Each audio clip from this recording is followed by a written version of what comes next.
And we should be going live now. Yeah, I'm pretty sure this is live. I'm hoping it's live. Anyways, welcome everyone. This is Andres Restart. I am joined by Brandon from What About Nintendo.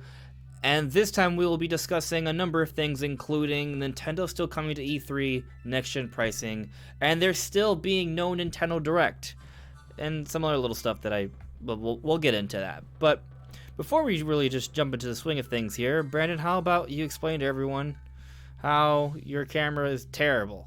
No, I'm just kidding. Yeah.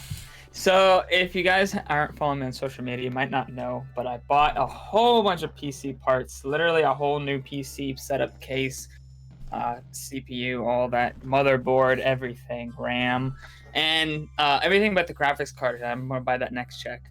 But since I switched everything over to a new SSD, some of my files didn't switch over properly, so I just delete them.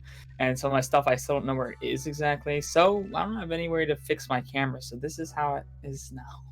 This is how it's going to look. Forever. Yes, forever. And that's just how it works. That's just it. It's just going to be like that forever, and then you're done. Yep. That is all. So, I mean, I think we should just start jumping to the swing of things here. For the record, guys, this is kind of like a down week for me.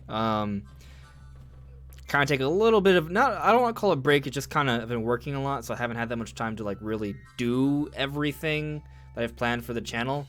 But I have this 3-day break coming up where I'm just going to create a backlog of videos, and I am expecting the Nintendo Direct to actually happen this week. It might not, right? But I'm expecting it to happen, so this next coming week, everything will kind of speed up again. So I'm just saying, slow week right now, so it's going to be a short podcast. I know there's only like one video that came out this week, but next week we'll pick right back up, and it's going to be pretty crazy. But there's still some cool things to talk about. Vooper, good evening. Yeah. Robeer, hello there. I see you there. What are you saying? Of course Nintendo's coming to E3, otherwise how are they going to show Metroid Prime 4? Exactly. How will they show Metroid Prime 4? Because that's definitely guaranteed. Right. So I guess that's kind of a great starting point for conversation, though. This whole thing about Nintendo coming to E3. So basically, we know Sony's not coming to E3 again this year. And also, Jeff Keighley recently announced that he's not going to E3. And then there was this list that was going around showing the different companies that have already sort of registered and are going to be at E3. And Nintendo was not there. So people were starting to think, oh no, E3 is dead. It's all over.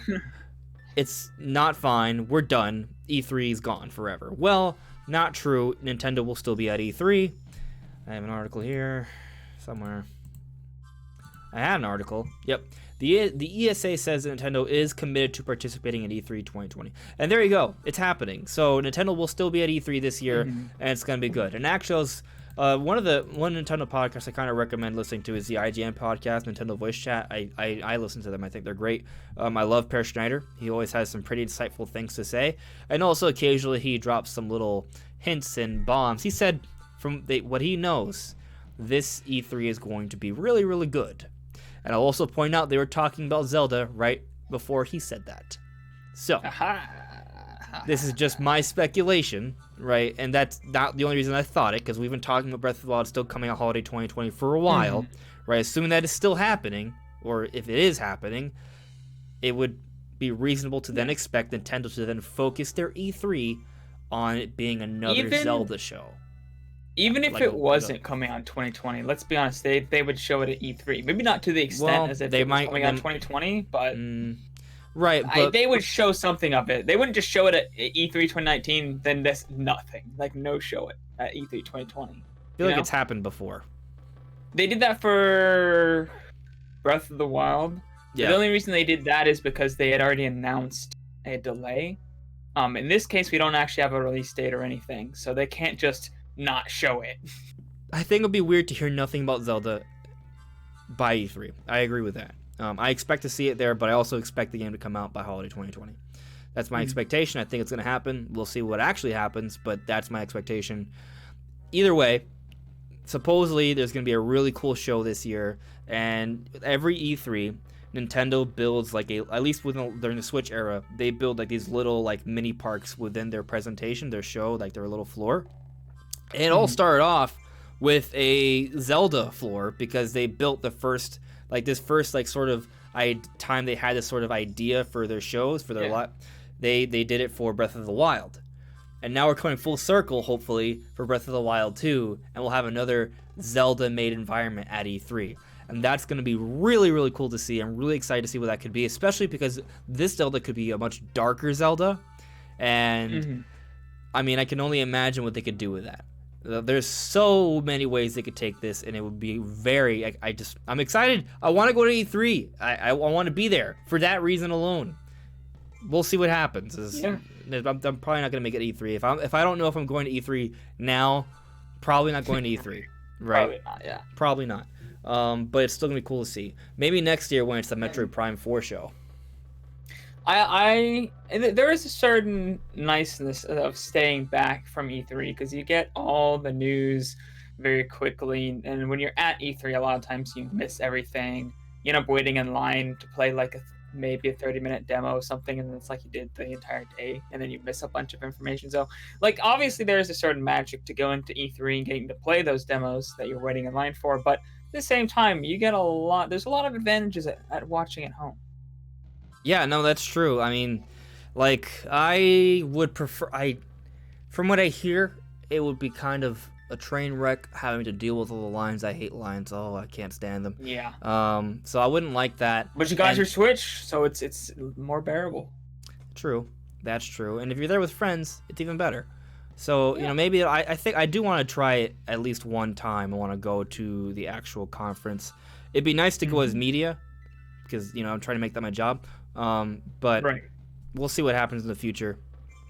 Either way, E3 is still happening. Like $300 or something. Oh god, I remember them being expensive, but I forget how much. I don't look in the tickets because I keep thinking I'm gonna make it as press. We'll see what happens. Hello there, computer robots. Nicholas Little, hello there. Nicholas is saying Nintendo will be showing up to E3 this year, but again, with all the changes to E3, it's not the same to me. It is changing. That is true. Whooper saying Metroid Prime 4, though. Yes, Metroid Prime 4. What if we see it at E3 this year? I'm hoping for a teaser. Maybe. I think it'll happen. We'll see. Kane. Link's crossbow training as the E3 Zelda game. No. Oh. No. Cursed. No. That's not. No. Lazy James, hello. Robeer saying, I don't know why Sony doesn't go to E3. I mean, video games are every day getting to be a much bigger deal, and the whole world and media pays attention to what happens on E3. I just think they want to do their own thing. Like, the same way Nintendo does their own thing, that's what they're also doing. Yeah. Computer robots added me. I wonder what is taking Nintendo so long to make their Direct. Like, I know that they have to put a lot of editing in their Direct, but come on, it's Nintendo, they always find a way. Yes, I mean, there's editing going on there, but I mean, that's something that one person could do in a day. That's not. It's not happened yet because they don't have time. It's for much more. You know. Yeah, it's not because it's some reason we don't know. Right. We don't know some kind of internal thinking. You know, they have some kind of internal logic. Whatever their plan is, I don't know. Maybe they just want to really get us super starved, because I'll give them that. We're super starved. This is the longest wait for a General Nintendo Direct ever. I'll also say that recently Nintendo replaced, apparently on one of their YouTube channels, the previous February Direct on their playlist. Could be that they're starting to set up for the next one. There is a trend for that. That could be the case. Looper's arguing it's possible they just don't have enough to put in a Direct right now. If there's not enough content, they're not going to do it. I don't think so. We don't know what's coming out this year, so I'm pretty confident that they have plenty of games to come out this year. So I don't think that's necessarily the case.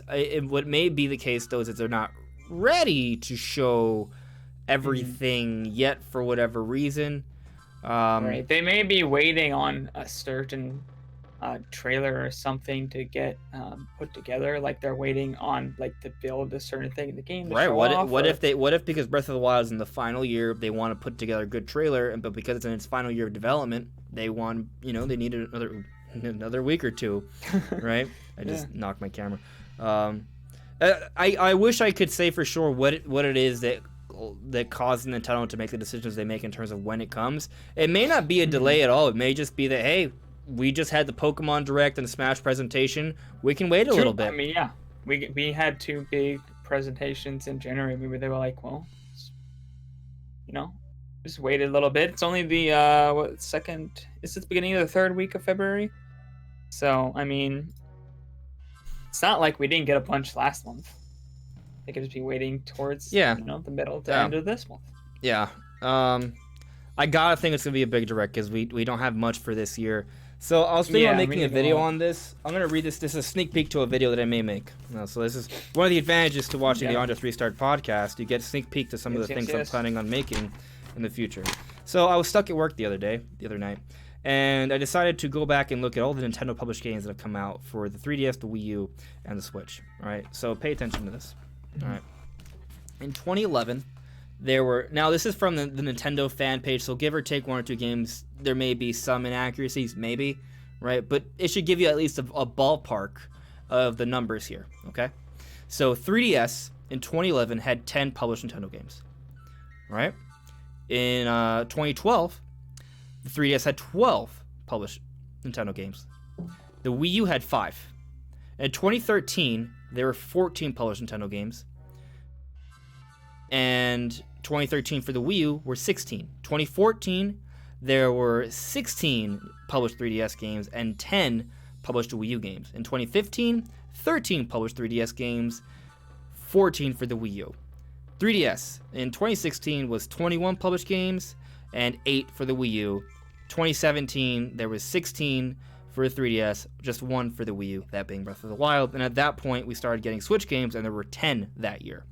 So, if you want to, and then in 2018 there were 6 3DS games, 16 on the Switch, and in 2019 there was 3 3DS games and 17 on the Switch. If you want to look at the combined numbers for Wii U and 3DS, so 2012 there was 17, 2013 there was 30, 2014 there was 26, 2015 there was 27, 2016 there was 29. But then once we switched over to Switch and 3DS, 2017 there was 27.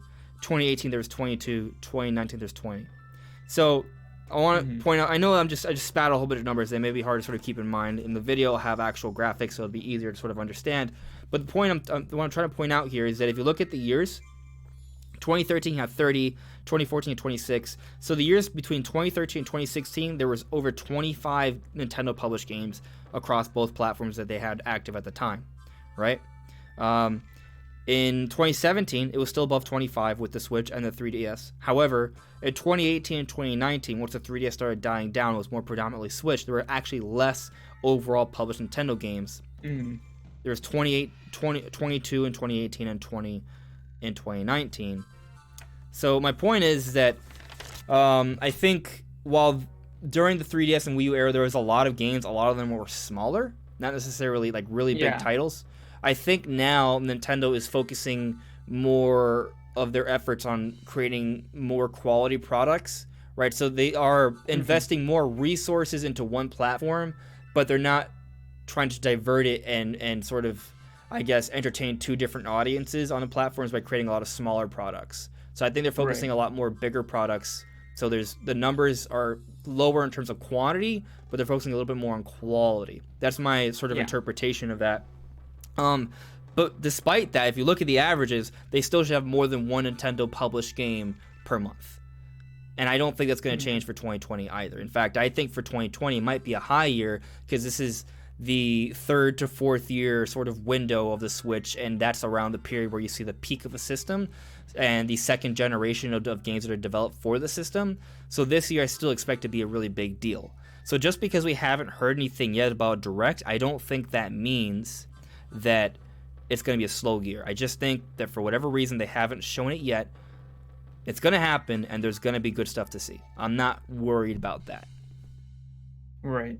And I've been seeing this past week, there was like people, I forget who exactly started, I think it might have been Arlo, who people were started complaining about the amount of games on the Switch. Yeah, Arlo doesn't know anything, though.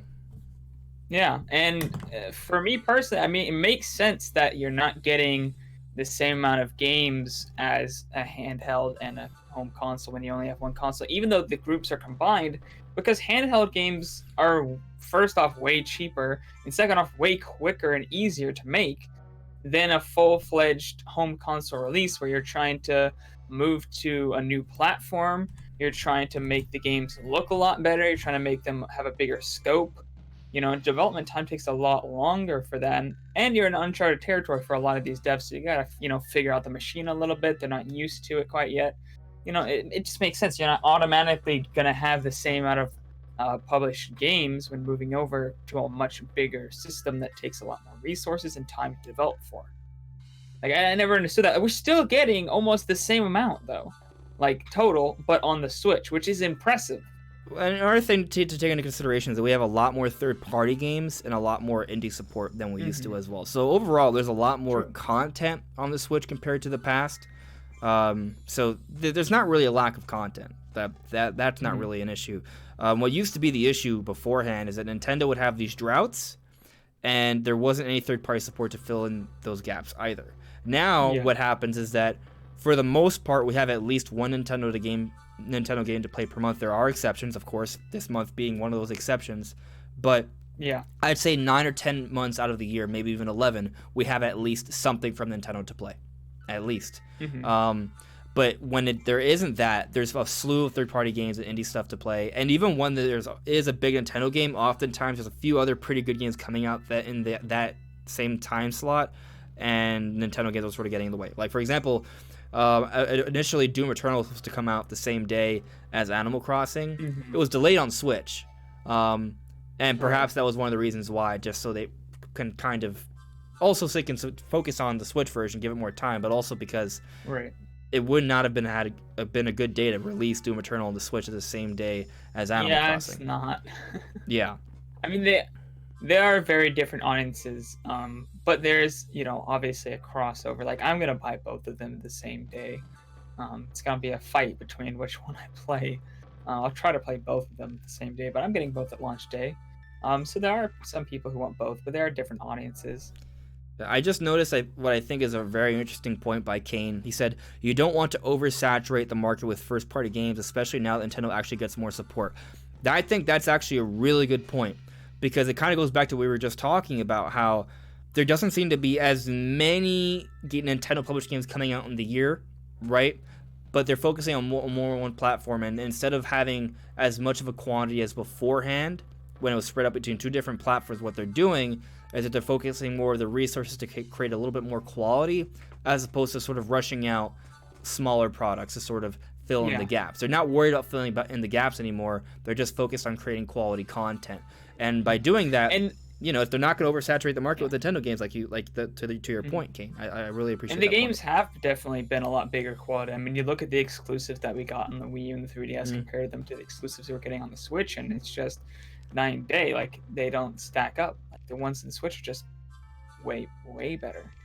Like, every version of every game we're getting, even in the same franchises, we're getting just much better games than we were getting before. I'd say overall, the quality of every major Nintendo game that's come out recently, I would say, is pretty good, right? I mean, I know there's some debate about Sword and Shield, but overall, the game is selling very well. It was reviewed positively, right? Fire Emblem Three Houses is a Game of the Year candidate for many people. Very strong game. Astral Chain, yes, it was developed by Platinum. Nintendo did publish it. They did offer funds for that. Very strong new IP there for Nintendo. Luigi's Mansion 3, not at all a bomb by any stretch. A very good game. Amazing game. Right. I'm been meaning to buy it. I'm gonna be picking it up soon. And that's just with the games that came out in the last few months, right? Pretty much every game that's come out from Nintendo has been a hit.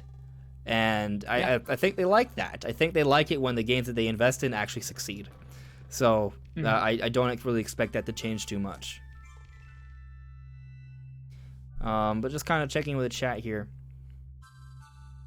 Kane, I also hope the Metroid 5 rumors are true. Sabo64, hello there. What's up, JJ? I don't know if you're still in chat, but I saw you. So, we've talked a little bit about Nintendo coming to E3, and we've pretty much sort of talked about the lack of direct situation. I hope it happens soon. maybe this week, maybe next week. I did see that. Who was it? Sabbath. He asked, "Is it true that there's an Animal Crossing Direct on the 20th?" There is no confirmation of that. Yeah, not confirmed. Yeah. I personally think we'd get a general direct before the Animal I Crossing will Direct. flip my shit if there is an Animal Crossing Direct before a main Nintendo Direct. That would piss me off. Even man. as a major Animal But the thing is, I can see it happening. I can see it happening. I don't God. think it will. Oh I don't man, think I it will. really hope it doesn't. I would be so salty. I'll watch the Animal I'd be Crossing upset. because yeah, Animal Crossing's great and I want that, but give us a trailer for Animal Crossing during the Direct and give us the information about everything else that we've been waiting for. Right? Like we want everything else. The Animal Crossing Direct is great. Yeah. We but don't need an Animal Crossing Direct. It would be nice, and I believe we're getting one. That's the but other we thing. don't need one. That's the other thing. We don't need a general direct. You're 100% right, Brandon. We need that. So I will be very frustrated if that happens. Could it happen? It might. And maybe that'll work to Nintendo's benefit because there'll be added frustration, added pent-up Nintendo Direct desires, and then when it finally does happen, everyone will explode and watch it like it'll be billions of views. The problem is, if you get them too upset, then they won't be satisfied by anything. And it doesn't matter how good the Direct is. They're gonna be like, this better be fucking E3 in a Direct, and it's gonna, if people would be disappointed. So you can't get it too high, because then the bar is set too high. People Yeah, get I disappointed. think we're at our limit. It better be this week. It better be. Yeah. It absolutely better. If it doesn't happen, I'm gonna be a little salty. But I mean, like, you know, if it doesn't happen, it's fine. It's not the end of the world if it doesn't happen. It's just kind of like I would really like to see that. But you know, sort of moving on here. There's various other things. And guys, whatever you want us to talk about or have any questions, by all means, put in the chat. But just a few other things I want to sort of point out. We have this new Pokemon that's being teased. There's this little silhouette right here that we're going to see that by the end of the month, whatever it is. I don't know what it is. I hope it's definitely not Grimmsnarl because it's supposed to be a new mythical Pokemon. We don't know what it's going to be. I really hope it's cool. I hate Grimmsnarl, so it's not Grimmsnarl, so there's nothing to worry about there because it's something else. But I have no idea what it's going to be. It's going to be interesting. If anyone has any sort of guesses as to what types it could be or any theories, I'd love to hear it. I honestly have no clue what it's going to be. Besides it being a legendary thing. Mythical, So it's technically. got big wispy ears almost. Fluffy. And it's got I like don't know, these the words like don't come to ridges mind. all around itself. So Yeah, I saw people on Twitter talking about how the legendaries have like different features that correspond to the number from the gen they're from. And like, dude, that's 8 those armband things from Gen 8. I thought that was pretty cool. And they showed up all the different ones from the past gens. Interesting. I want to see what this thing's going to be. And we'll find out this month. But going beyond that, Brandon, what if I told you that the Sonic movie would perhaps perform better than Detective Pikachu? Oh, before this information came out, I'd be like, ha, you fool. You're an Not idiot. happen. How dare you suggest such lies? Well, Yeah. they would not be lies because apparently it's happening. It's doing very well. This headline right here is saying Sonic movie could earn $64.3 million in 4 days and could surpass Detective Pikachu. So that would be crazy. Yeah, it's expected to gross $64.3 million, while the Pokemon the Detective Pikachu earned $58 million in the same time span.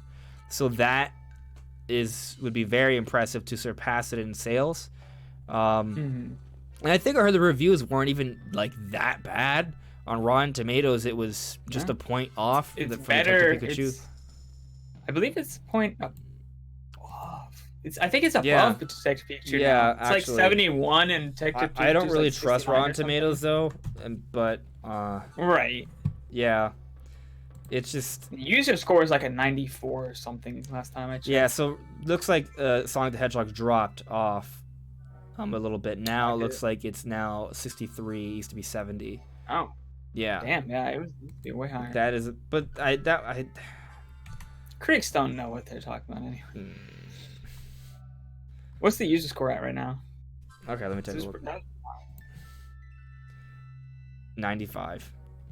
95. So a 63% tomato meter and audience score is 95. I want to compare that to Detective Pikachu now. Detective Pikachu's been reviewed by everyone already, you know. Mhm. So I believe the critic score is higher.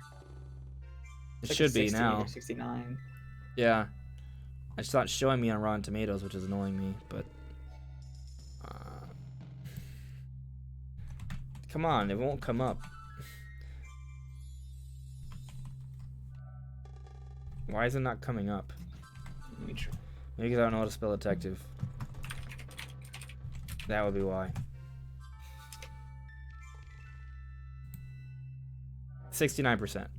Yeah, so at first people were saying that the Sonic movie was higher, but that's just because lower sample size. But the audience score is lower. Yeah, it's only 79%. Interesting. That is weird.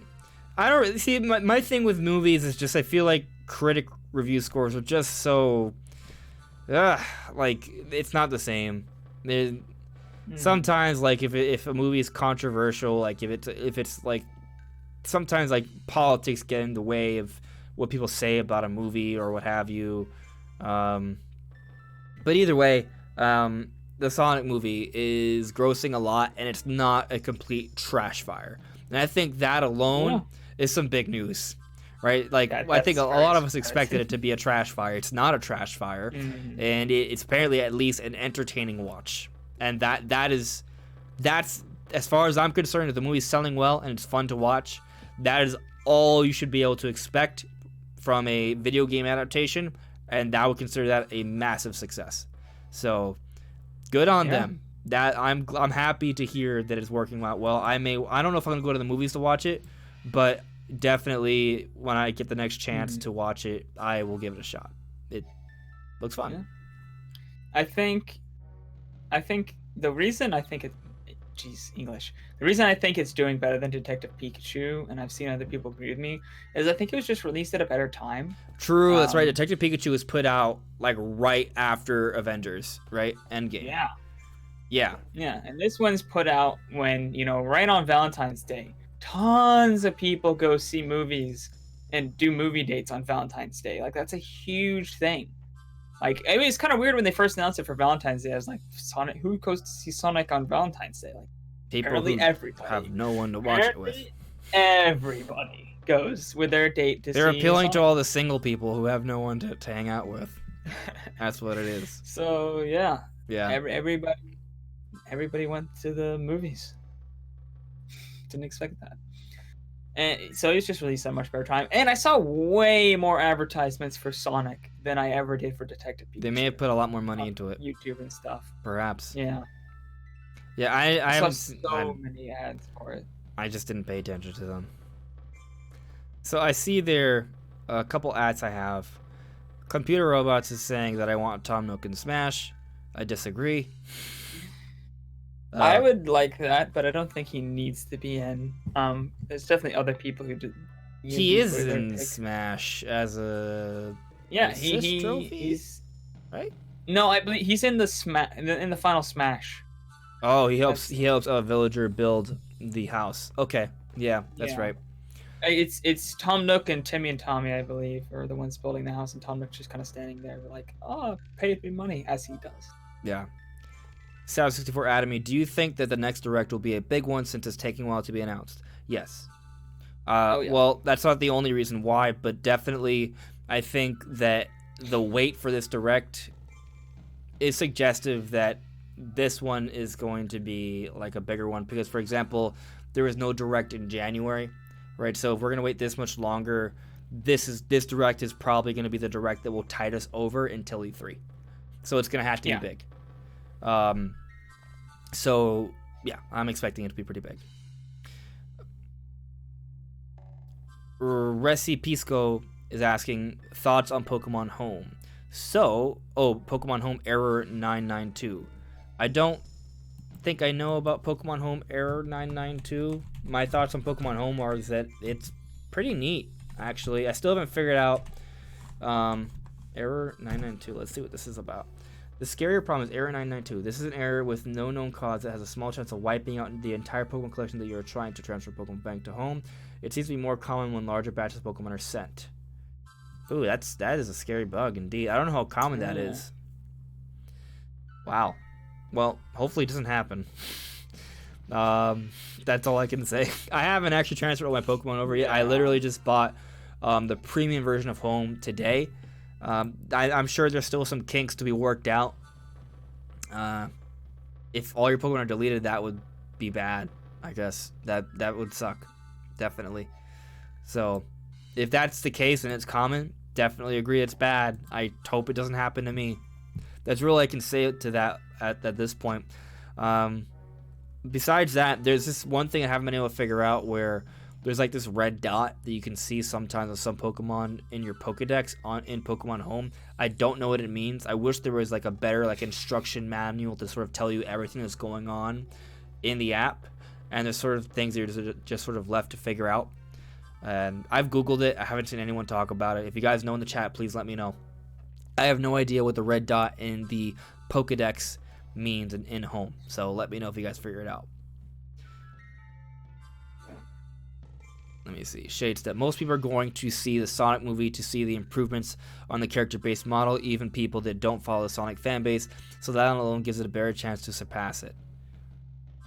From what I mean, it looks like they made some substantial changes over it. I think it looks a lot better.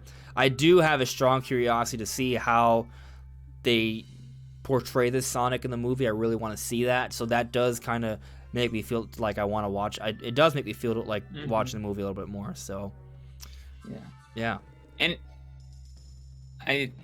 I got the impression that some of the scenes were slightly different even. It wasn't even just that they swapped out the model. Like the scenes were different than they were in the original trailer. Like they have to adjust some itself things. Feels different. Yeah.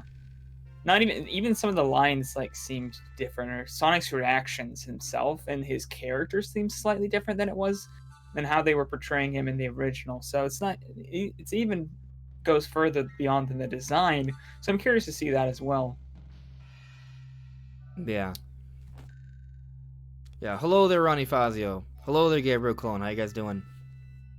So Computer Robots added me. So how do you feel about the announcement of Sora possibly not coming or coming to Smash? Oh, you guys hear that? I just bought Kingdom Hearts 3, by the way. Great. Enjoy the game. It's at least a fun one.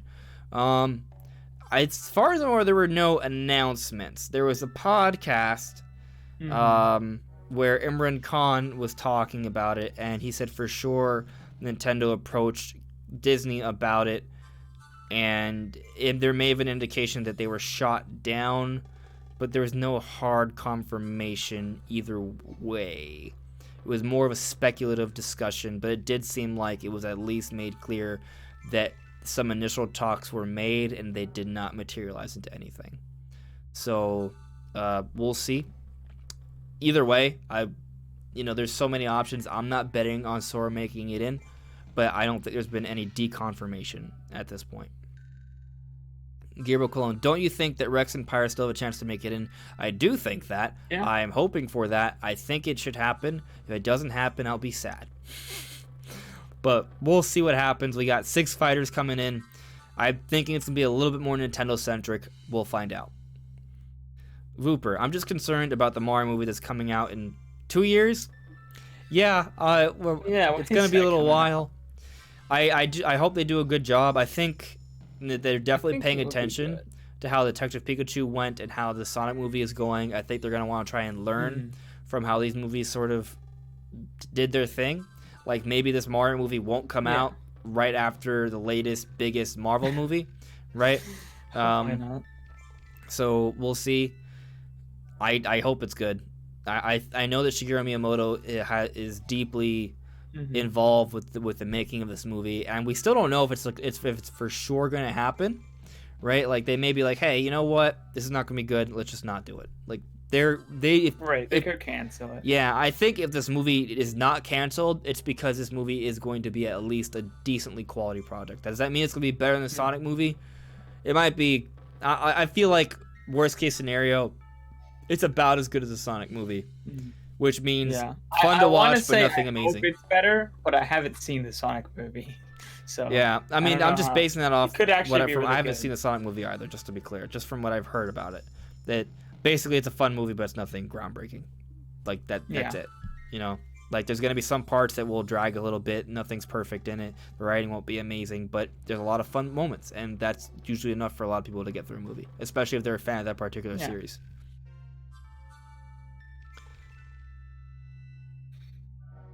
Yeah, I actually agree with your point, Shades Up. That's because the Mario movie has a lot to uphold and could easily let down a huge fan base, so they have to be very cautious. I think you're spot on. It's true. That there is a lot to uphold. They want to maintain the brand and the quality of that, and they're going. What the reason why there haven't been like Nintendo movies for so many years is because that initial Mario movie, the Mario Bros movie way back Yeah. when, was a dumpster fire upon That dumpster was an fires. atrocity. It was an atrocity That that I was loved watching as a terrible. kid because there was no quality filter there. It was just, oh, Mario and Yoshi and Luigi. I love it. Even though it yes, makes no sense Yoshi. because that's not Bowser. Those are green turds. And Yoshi's just like a stupid dinosaur that's in chains. Like, it Bowser's was just a disturbing. lot of questionable choices. Didn't feel like Koopa's an was appropriate homage. Now, Brian, I'm sure you agree with me, though. Like, that movie Yeah. was not it's made by horrendous. Nintendo fans, right? Or Mario No. fans. It was just like, hey, let's just put Mario and Luigi and then just call these things Koopa, and you got your Mario movie. Like, it was dumb. It was dumb. It was Um, horrid. and ever since that movie, because Nintendo really was not happy with how they sort of bastardized the Mario franchise with that movie, they haven't gotten involved with the Hollywood industry since.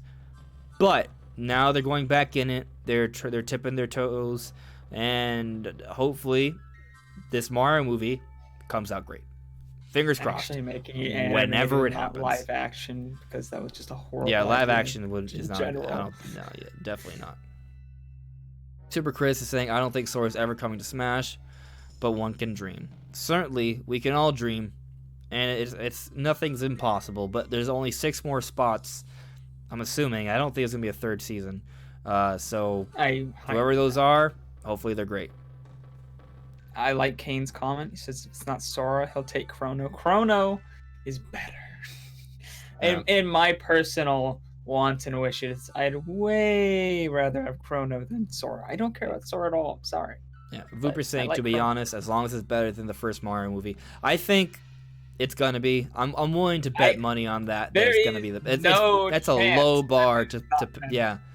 It'll be Yeah. hard. Well, there is one way You'd that's have to conceivable. purposely I see a conceivable way where the Mario movie is not better. try. How? It not happening. How? It not happening. Oh. Yeah, that's it. There you go. If That's the Mario only movie possible way. happens, it's gonna be better than that movie. Yeah, you'd Yeah. have to try to make it worse. You'd have to purposely be trying to make it bad. Darcy's saying that I promised him a direct. Did I promise you a direct? Did I? If I did, I definitely did not mean to. No. No. I said that I've personally have been hoping for a direct. I predicted a direct last week. Obviously, it didn't happen. We'll see when it happens. It's obviously sooner or later. Fingers crossed it's this week. Mhm. You gotta think it's gonna happen eventually. So, Robier, 6 fighters to come already. Damn, gotta have high hopes. I myself am hoping for Conqueror or Doomslayer or Joanna Dark. Ooh, Joanna Dark from Perfect Dark. That'd be awesome. Darcy saying, I'll be honest, that Mario movie is still a fun watch. It's terrible, but I will also admit it's a bit of a guilty pleasure of mine to watch it sometimes. Whenever I see it on TV, I don't actually. I still haven't gotten the gumption to watch it all the way through. I've seen Uh, clips and just like, no, I'm not putting myself through that. Vooper's question: will Mario have speaking lines? That is. Ooh, That's a very good question. I don't. That's a great. I don't know. I feel like.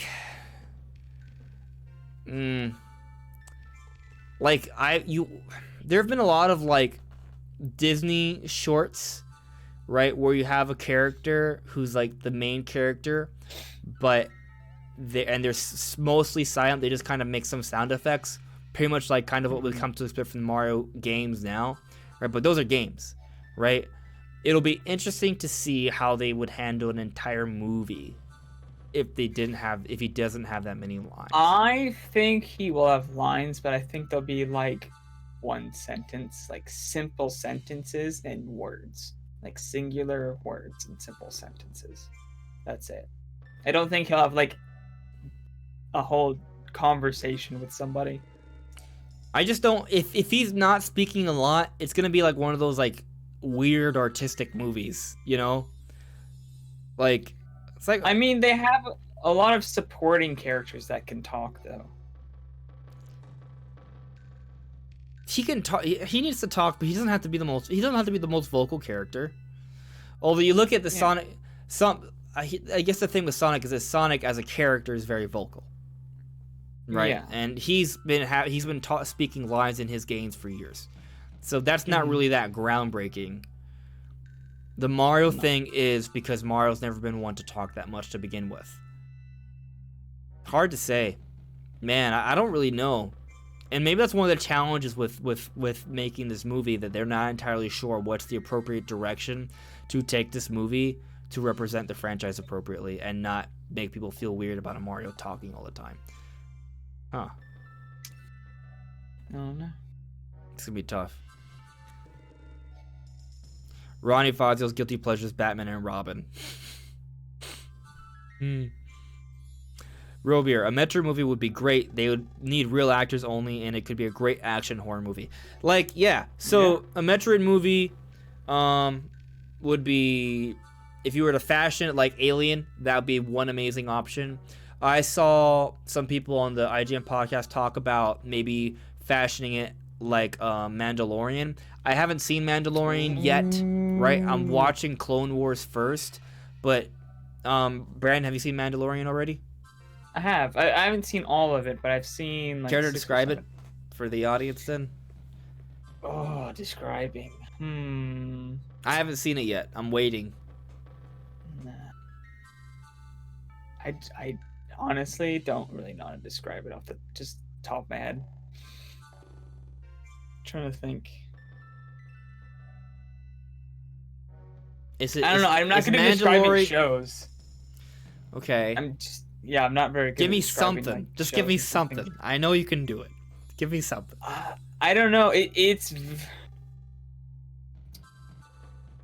I don't know. Like, what happens in the first episode without spoilers? What's the premise of the show? Honestly, I don't remember. Isn't it about this Boba Fett looking guy, like, taking this baby Yoda around? He's on a mission, right? So, okay, so obviously he's a bounty hunter, and he's part of this, like, group called the Mandalorians. They're not allowed to take off their helmets, so you can't show your face to anybody. So you can take off your helmet just only if you're alone. And he's on a bounty. He ends up finding the baby Yoda as a bounty because he was supposed to go and kill something. He didn't know what it was. So imagine baby Yoda. The Boba Fett looking guy with Samus, and the baby Yoda with a baby Metroid. Now continue. Okay, so he takes the baby Yoda and he brings it to them. And he wasn't supposed to kill them. The other guy was supposed to kill him. So he's supposed to bring it to them, and they're going to experiment on him. And he finds out, and so he steals the baby, and then he like takes off. And then he's just kind of going around like helping people at the part where I was at. It's like on other planets. He helped the village. Interesting. Yeah. Does he talk a lot? He talks not a lot, but he does talk.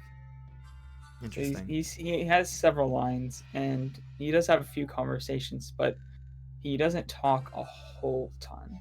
So maybe a Metro movie could be some sort of combination of The Mandalorian and Alien.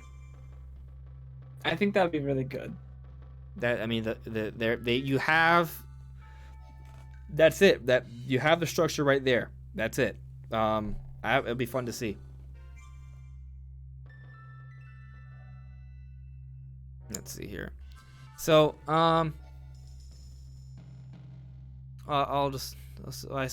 Shade Step is saying, I feel like he would have lines because you can tell they are trying to branch out into him talking more like in Super Mario Maker. He speaks a lot more, especially when he dies or clears a level.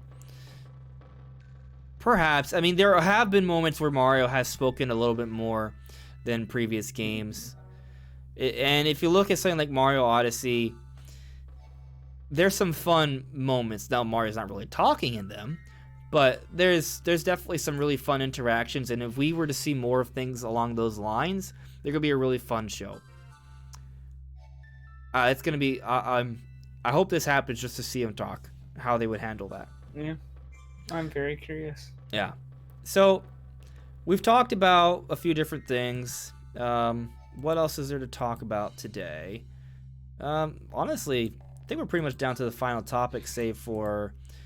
I mean, Nintendo Switch has done well in January. Nintendo Switch is the best-selling hardware platform for January in terms of sales.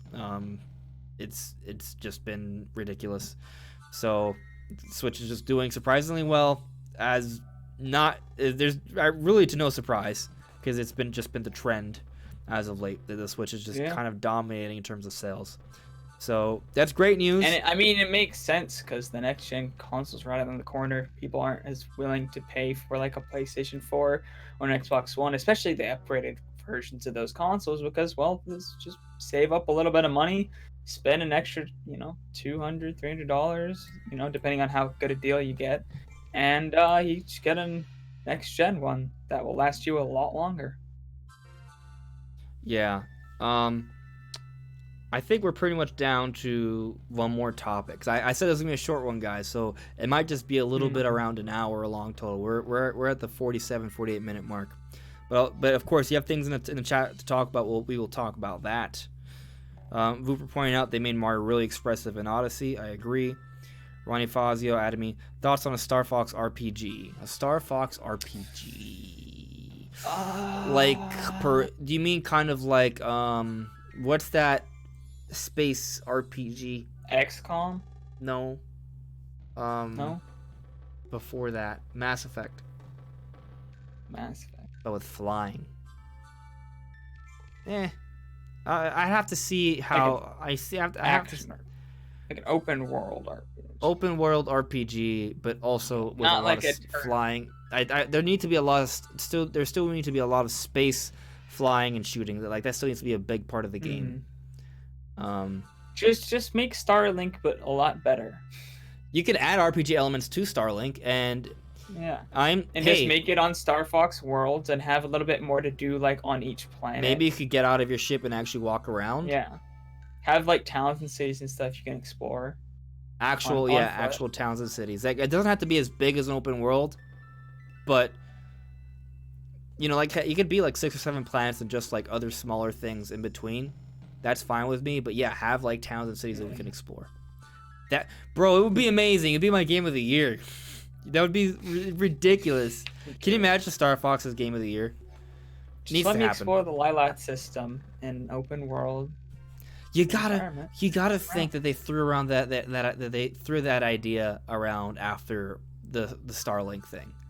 You gotta think. I feel like that's such an obvious path for progression, and maybe they won't do that. I'm not saying that's what they're gonna do, but it has to at least have been an idea that they threw around. Yeah, I mean, the only reason any spotlight was on Starlink was because of Star Fox. Nobody cared about the game until Star Fox was in it. Nobody. Right, that was so cool. And Star Fox was in it, and everybody was talking about it. Yeah. Like, you gotta think Nintendo noticed that. Yeah, absolutely. Computer Robot saying, really? Final topic? This is the shortest discussion ever. It may be. This is kind of a slow week. And I'm pretty tired, to be honest with you. But like I said, if you guys have things to talk about, we will talk about them. It just in terms of topics, we've kind of covered pretty much everything. This is why we need a Nintendo Direct, right? Like, we haven't gotten to next gen pricing yet, so that's still one more planned topic. I made a great segue and you didn't take it. I'm a monster. Well, I just saw these points brought up in the chat, so I felt like it was worth bringing up, addressing it. Terry Sivertson added me. From what it sounds like this week, we'll have the Animal Crossing Direct. The next week will be the next Nintendo Direct. Is that what the rumors are suggesting? So What do the rumors know? They've been wrong so far every single week. Well, to be clear, the rumors that I've been referring to have never said that there will be a direct on a specific day in the month. No. So who's saying that there will be a direct? Who's ever saying this? I mean, I wouldn't be too upset if we got a Animal Crossing direct and then a general direct the very next week. I'm just gonna say I'll be upset if there's an Animal Crossing direct. I'll be upset, but I won't be that upset if it's the next week. Then again, at the time, I won't know it's the next week, so I'll be upset. Right, you won't know the next week. And then the next week, I'll be less upset. And I'll look back on it and be like, oh, okay, it wasn't that bad. In hindsight. But at the time, I will be upset.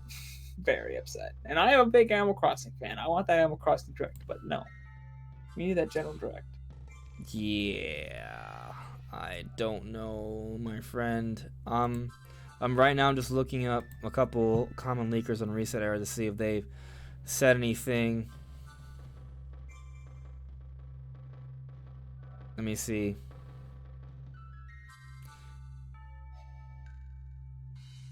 Yeah, I'm just looking up like things that a Zippo said as of late. I don't see anything he's saying about a direct.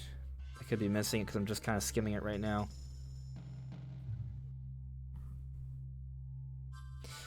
Yeah, I don't know if you guys have if you guys have heard about any rumors about an Animal Crossing direct being specifically for the 20th. I did remember hearing Zippo talking about that a few weeks ago, but that I just don't think that was never hard information. That was never him saying for sure it would be that. I don't really.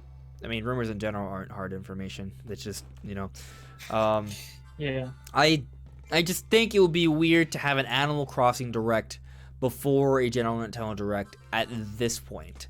I just don't expect it. I think there's a stronger need, Brandon, as we talked about earlier, to have a main General direct first and then have the Animal Crossing direct. Because Animal Crossing is not coming out until March 20th. I think Nintendo's got to realize that there's going to be so much unnecessary hate on this Animal Crossing direct if they do it before the general Nintendo direct. Like, people are going to just bandwagon on the hate. It's just going to be dislikes galore. And it's completely unnecessary. Just release the general direct first, and then people will love to see an Animal Crossing direct. You just got to do it in the right order. So apparently, Odori's saying that Emily Rogers tweeted about it. Let me check Emily Rogers' tweets. What did Emily Rogers say as of late in regards to a direct? Let's see. Let's see what Emily Rogers has to say. On February 15th, I'm both excited and nervous to see how that Super Mario animated movie turns out. I really hope it turns out great. Don't we all? February 13th, Switch eShop games. Where? February 10th. Lately, I've wondered if we should rethink the concept of console generations. Now, where are we past that? Nope. I don't see anything about this as of late. Yep. No, I don't know. We'll see what happens. I'll be... If we at least get an Animal Crossing direct next week, that'll be something to look forward to. At the very least, that'd be nice. Definitely want a General Nintendo direct, though. I think there's more of a need for that. Yeah.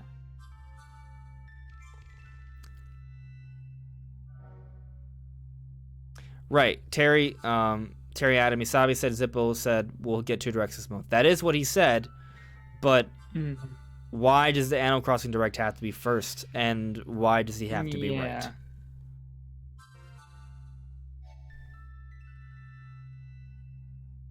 I don't think Emily Rogers is necessarily hinting at Animal Crossing soon. I think there's just been a lot of Animal Crossing ads coming out as of late. So, we'll see. Odori's saying she deleted it, Sabi responded to it in a retweet, though. Oh, did she? Okay. Well, if an Animal Crossing direct happens this week, then alright. Doesn't seem she's too confident in it if she deleted it, though. I don't know. I guess only time will really tell, guys. Man. Ronnie Fazio added me. Did either of you guys ever play the Gex games? Also, what third-party games do you guys want on Switch that aren't here yet? Not. I would like the BioShock games to come to Switch, actually. Didn't they get rated for the Switch? It was like BioShock and the XCOM. Yeah, I heard that. So I would love if the BioShock collection came to Switch. And I'd be very excited for that. Very excited. I haven't never played them, so I'd try them out. I'd be super. Versions. Yeah, they're first-person adventure games, kind of like Metroid Prime. So I would be all over that. I never actually got a chance to play through them in full ever, so I could play them on PS4 now, but I haven't gotten around to doing it. And I think I might prefer to do them on Switch because they're older games, so it's not like the Switch wouldn't be able to handle them relatively well. Yeah. And I would prefer find them cheap on Steam though. Yeah. You can apparently they're available this month on PlayStation Plus, so that's also kind of neat. But I like having it portable, like so I can play not just. I've been on a binge playing PC games. I mean, I did just spend $1,200 to upgrade my PC, so. I'm a little bit of a PC binge, but yeah. And Brandon, actually, I'm glad you brought up the ratings though. There are some different ratings coming out, like you said, for XCOM, both BioShock Collection, indicating that there are some Switch announcements right around the corner. And there's all these Switch announcements right around the corner. What do you think that implies, guys? A major General Nintendo Direct. So, it may be there's an Animal Crossing Direct next week, but I just think it makes more sense for there to be a General Nintendo Direct. We'll see what happens. Maybe all these things will just be announced via trailers, and there'll be no Direct forever. But I'm hoping there will be one soon. Delangelo, at least the 18th or 19th is the moment of truth for the Direct announcement. Yeah, you're right. Terry said she probably deleted the tweet and referenced Emily Rogers so she doesn't get in trouble. It's possible. I doubt. I mean, she's a leaker. It's kind of her job to tell you stuff. Shade Step added me. BioShock is amazing. Yeah. I'm really feeling it. I hope it's announced for Switch. When I think about it, I see when I saw the question, I wasn't even like I did hear about the rating, but that's just legitimately like maybe something I just want on Switch because those are a great set of games. So might see that in the Direct. Yeah. Odori's saying, I just want another Breath of the Wild 2 trailer, but that's wishful thinking. It is wishful thinking. Yeah. But it's also possible thinking. So, we'll see. What I would say is unrealistic is expecting, like, say, a trailer for... Man, I don't want to... Metroid Prime 4. Yeah. That's completely unrealistic. Yeah. And now, I don't think anything's really impossible, but it's definitely very unlikely because they started development not too long ago. If anything, they would have a teaser at E3. And I think that's our best bet for seeing anything Metroid this year. A teaser trailer at E3. Maybe the Game Awards, but after what we got, after being shafted last Game Awards and really only getting one really big thing, the previous Game Awards, I'm just going to kind of lay off major Game Award predictions for a while unless I get any sort of hints towards something down the road. But let's focus on this final topic then. Okay. And this final topic, and like I said, guys, we can talk about a little bit more things after that if there's something you guys bring up in the chat. But next gen pricing. So basically, if I remember correctly, where was I? had an article up here somewhere. Maybe I deleted it. I deleted it. You fool. No, it's right here. All right. So basically, I'm seeing this from Bloomberg. Basically, Sony is struggling with PlayStation 5 price due to costly parts. Right now, their manufacturing costs are at about $450 per unit. That's the manufacturing cost. That doesn't mean that the retail price will be $450. It may be more than that, actually. So hard to say. Apparently, Sony's sort of waiting to see what Microsoft will announce for their SKUs, the price of whatever SKUs they'll have, because they may have more than one. That's going to greatly impact what sort of move Sony goes with the pricing for their system. But this could very well mean that the PlayStation 5 will be priced at $500. Yeah, I mean, I'm 100% certain that the Xbox, at least the main unit, because there's been leaks and stuff about a weaker unit that might be cheaper, but their main unit is it's gonna be 500. Like, there's no way with the specs that we know already. There's no way they're getting it under $500, and they might even be losing money on that at that point. And I mean, I wouldn't be surprised if Sony, they want to get that cheaper because that's what really helped them out last gen. They were $100 cheaper than the Xbox. They also had a bunch of really good press, and they were more powerful and all this stuff, and that helped them out. That price difference really helped them out. I would not be surprised if Sony just took the loss as they typically do. I don't know if it's typically this big, but they always usually sell for a loss and go for $400. Dude, That would not surprise me if they just took the loss and just sold it for 400, because all the leaks and rumors right now suggest that Sony's machine is going to be less capable than the Xbox's machine. Sort of the difference between the PS4 Pro and the Xbox One X, maybe not as big, but I think more Sony has like a very that. strong brand. Like, I feel like as long as their system's not a dumpster fire, they're going to outperform Microsoft. Mhm. I think so as well, unless Microsoft just has some really good exclusives, because we don't know anything that Sony's You planned can't. for. There's no. So Microsoft just can't compete with Sony's exclusives. I understand they bought a whole bunch of new devs, but these are new devs that all have to prove themselves. Like, I just don't see it. I don't see Microsoft beating Sony. I mean, maybe they can. I think they can gain some ground this coming gen, right? Right, yeah. But I don't see that. I don't see them beating them. And also, I see Nintendo thriving, because if these systems are going to be really expensive, and we're seeing lots of reports about a lot of the games coming out for PS5 and Xbox Series X being playable on the other systems. There's even some talk about basically every Xbox game being playable on the Xbox One for a few years moving forward, maybe moving forward, period. Like, if that's the case, I don't think Nintendo has any real worry here, because if there's still going to be games made for Xbox One, like most games coming out 2 or 3 years down the road, Switch is nothing to worry about in terms of content, I think. Yeah, my thing about because this was announced a while back, but I don't know if we ever really talked about it that much. My personal opinion is I don't like that at all. The fact that they are saying that all exclusive games will be playable on both consoles, just because the next gen is going to be held back by the current gen. Like, there's a lot of different things that each gen, games evolve not only in graphical style but in gameplay, how big you can make the world, how many NPCs you can have, and the physics you can have of different things. Each generation that gets more and more complex, and if you're making games for both, then you're automatically restricting what you can do with the next generation hardware. I see. Yeah, I understand.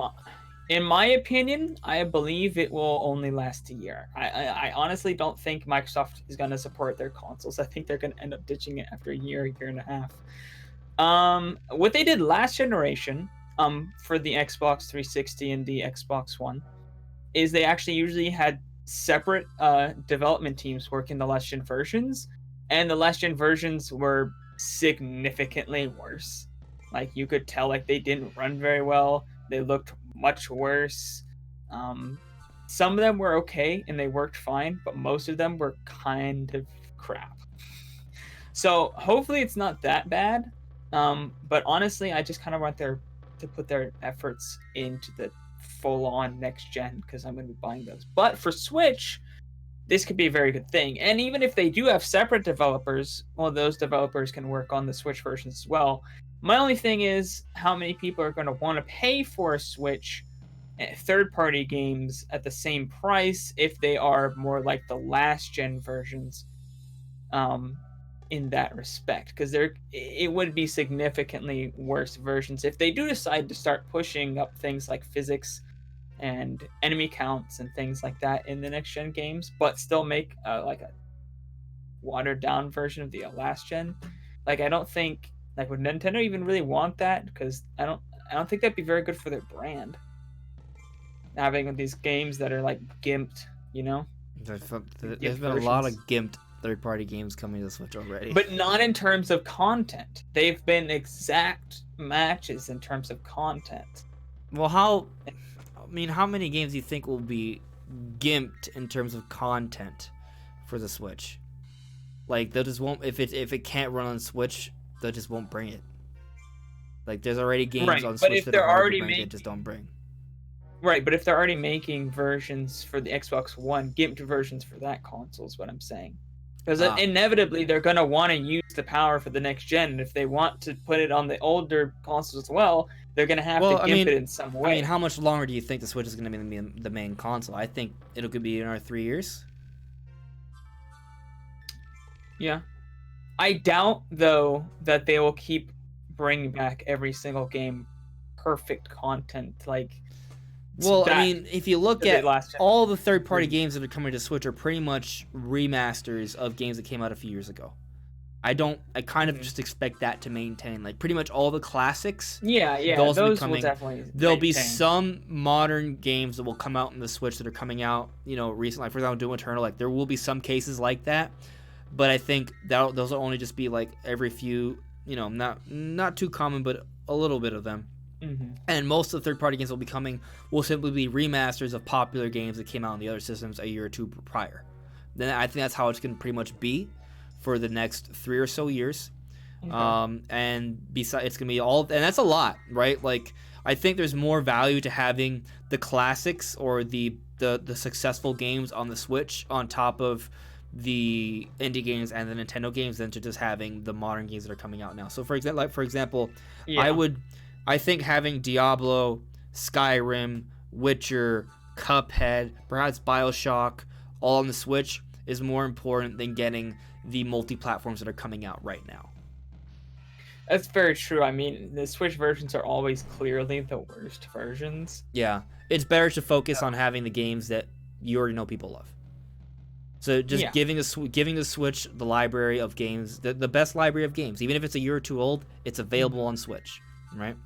These are games that will still sell. They're those kind of evergreen titles that they're successful games that will be considered classics a few years down the road. And having that available on Switch, I think, is important. And I think that's pretty much how it's going to be moving forward. There'll be a few, like, modern-day multiplats that come out, like day and date or at least within the same year. But it's going to be mostly what we're seeing, like things like, hopefully, BioShock and Witcher and Skyrim, things like that. They're already a few years old, but are great games that fit well on the Switch. Right.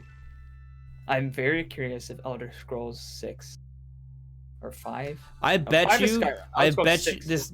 You can book it. My opinion, obviously, but I think Elder Scrolls 6 will come out on the next generation Nintendo.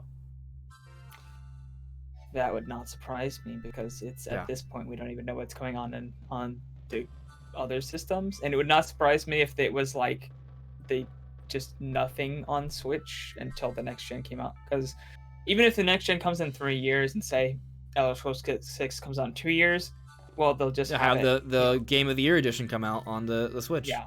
Yep. Yeah. That's pretty much what I expect. I think that'll be fine. Mm-hmm. But me just checking in the chat here. One other game that got rated recently was Catherine in South Korea, and Terry Severson brought this to my attention. Yeah, so we have XCOM, we have BioShock, and Catherine. All these different games that have been rated recently.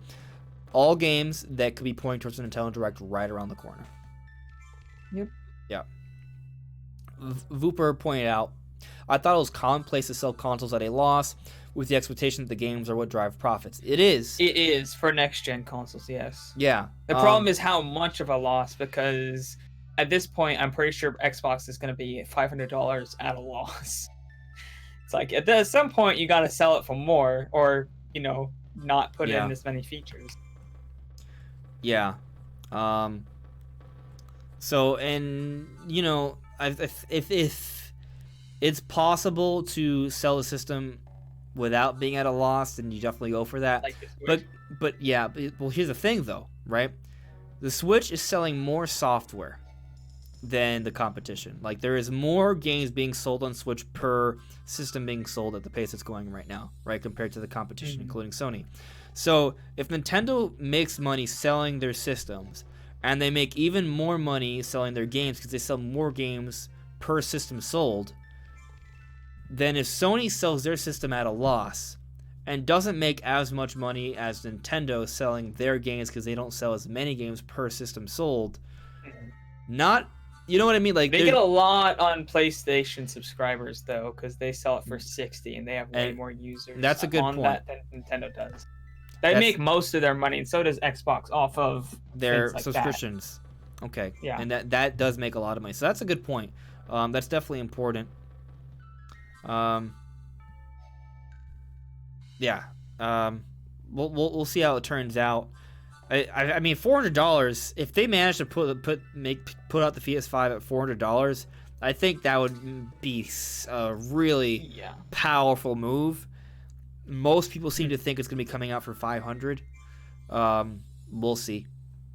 I think that they might be able to get it out for $400. It does not, from what we hear, it's not going to be as capable as the Xbox, so you got less pricing there. And if they're already getting it down internally to $450, I don't think it's too much of a stretch that they could get it down to $400. So, do you think it would be the play for Nintendo to finally have a price drop this holiday season for the Switch? No new Switch revisions coming out this year. With next generation systems coming out, you drop the price by $50 to $49.99, or do you just have games bundled? I think the problem with that is that we've already seen some games bundled at $300. Honestly, I don't think they'll drop the price.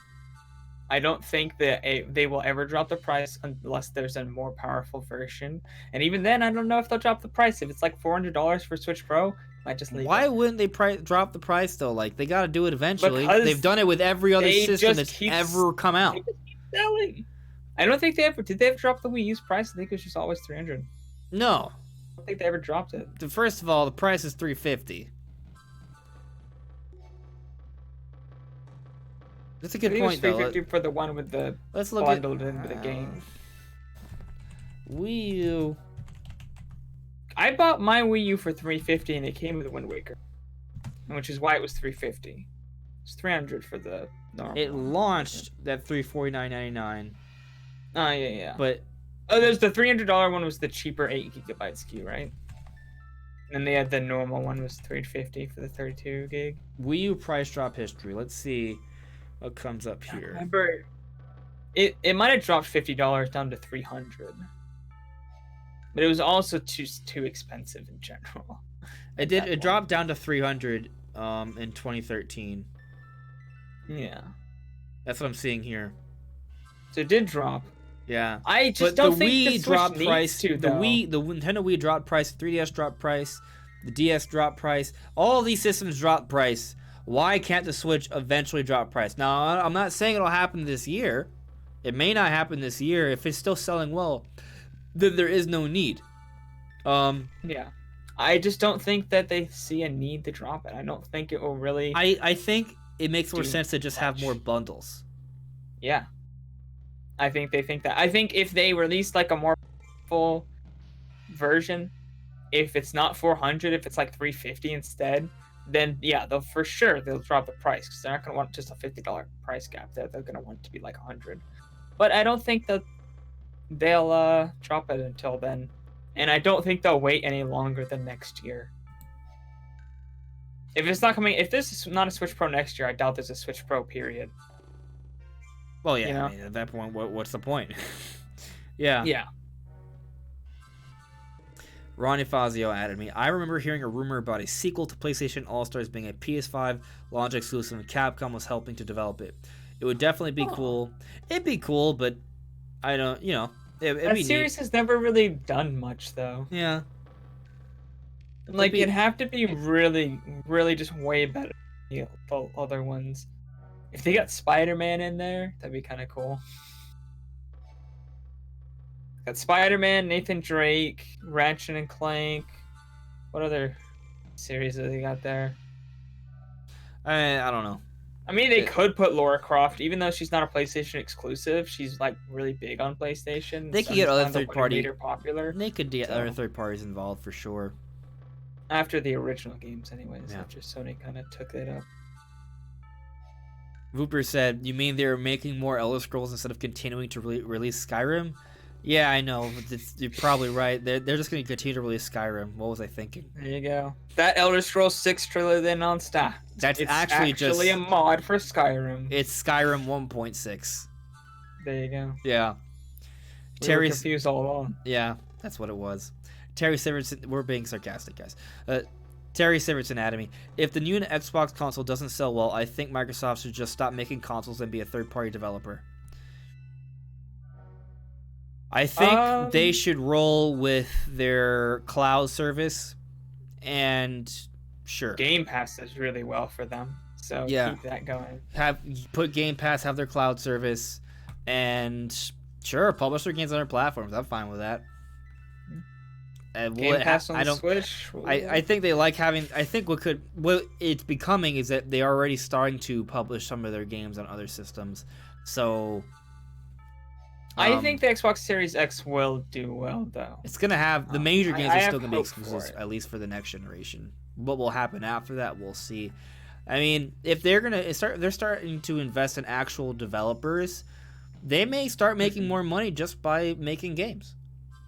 That's possible. I think Game Pass is a really great deal, and people like consoles. It's available on PC, but people really do like consoles themselves. Game Pass is just an absolutely great deal. So people who want third-party consoles, well, Xbox is most likely going to be the best looking place and the cheapest way to consume those third parties, and you get exclusives on top of that.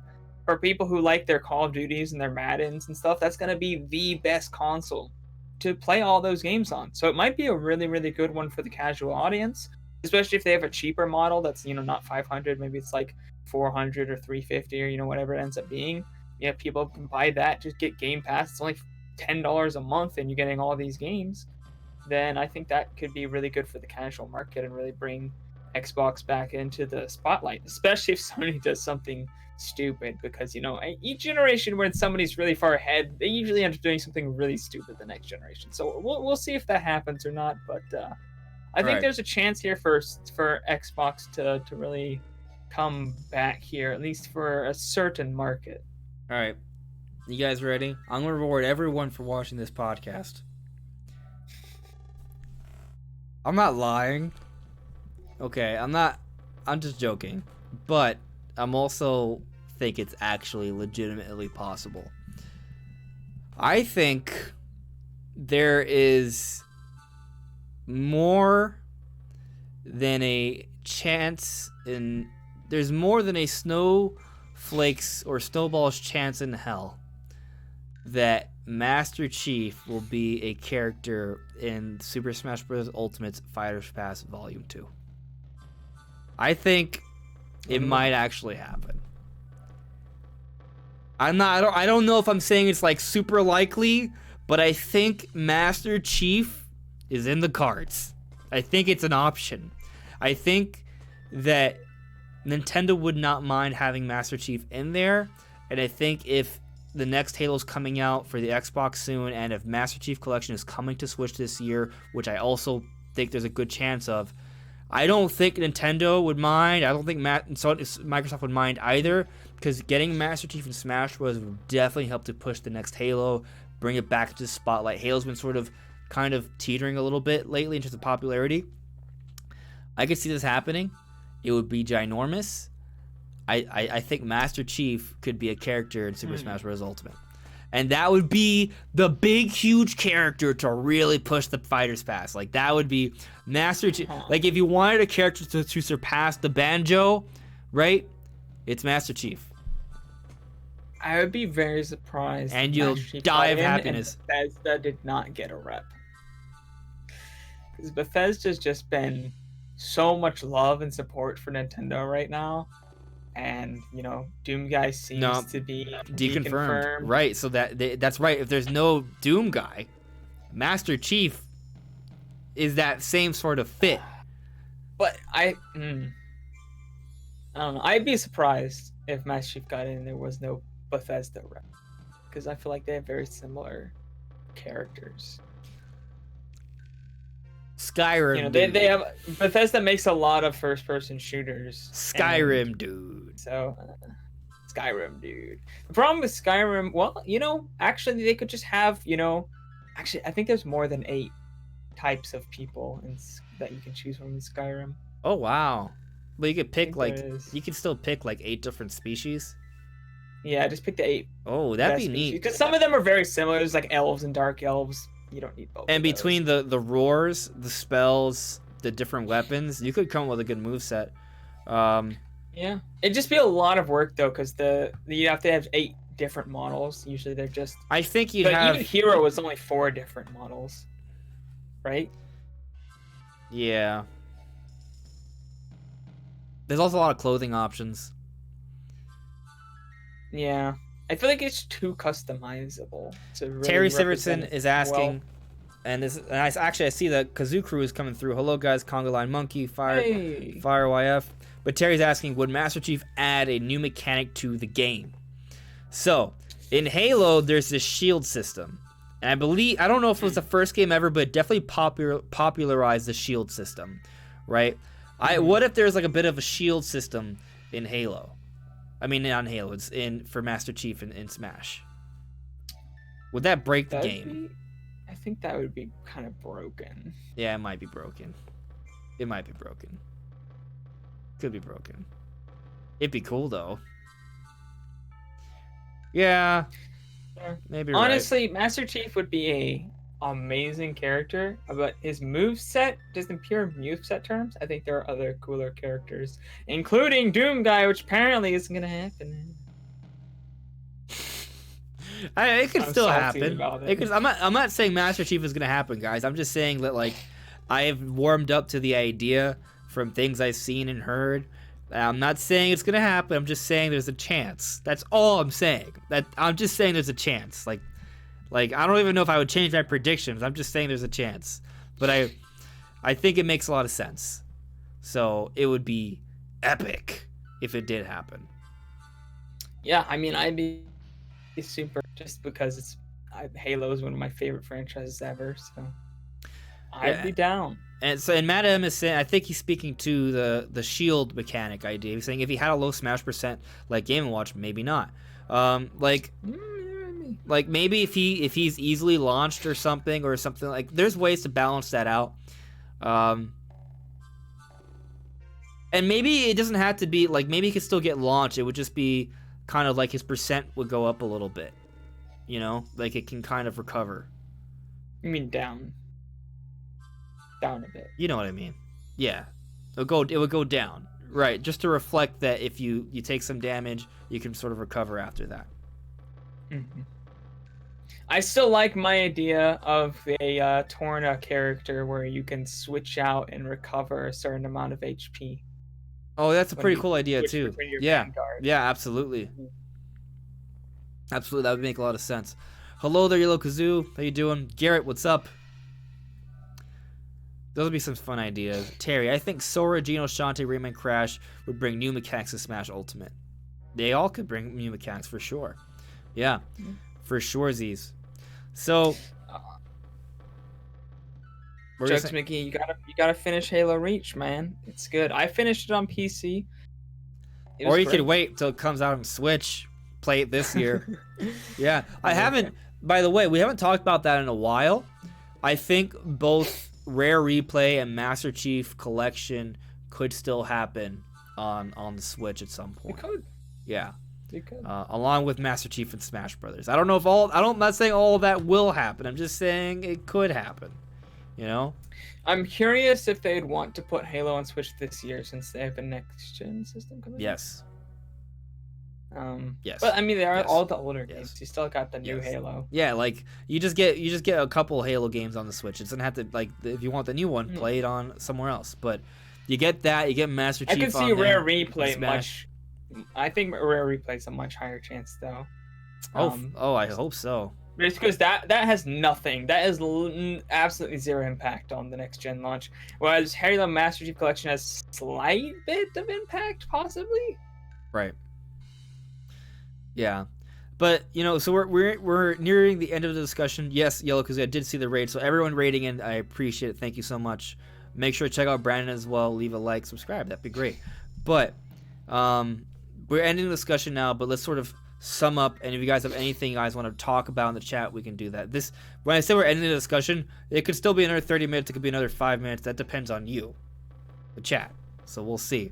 But to sum up, we discussed, how Nintendo's still coming to E3, it's still gonna be big, and in fact, it supposedly, according to Per Schneider, it's gonna be a really good show this year. And he was talking about that immediately after a few people on the panel were talking about Breath of the Wild.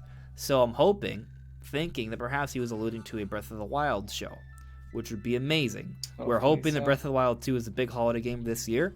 I think it could at least be one of 2 big holiday games this year, and that would be just epic. Maybe we see a trailer for that in the big Nintendo Direct that happens either this week or next week, right? We also talked a little bit about how there hasn't been a Direct, and it could either be this week or next week.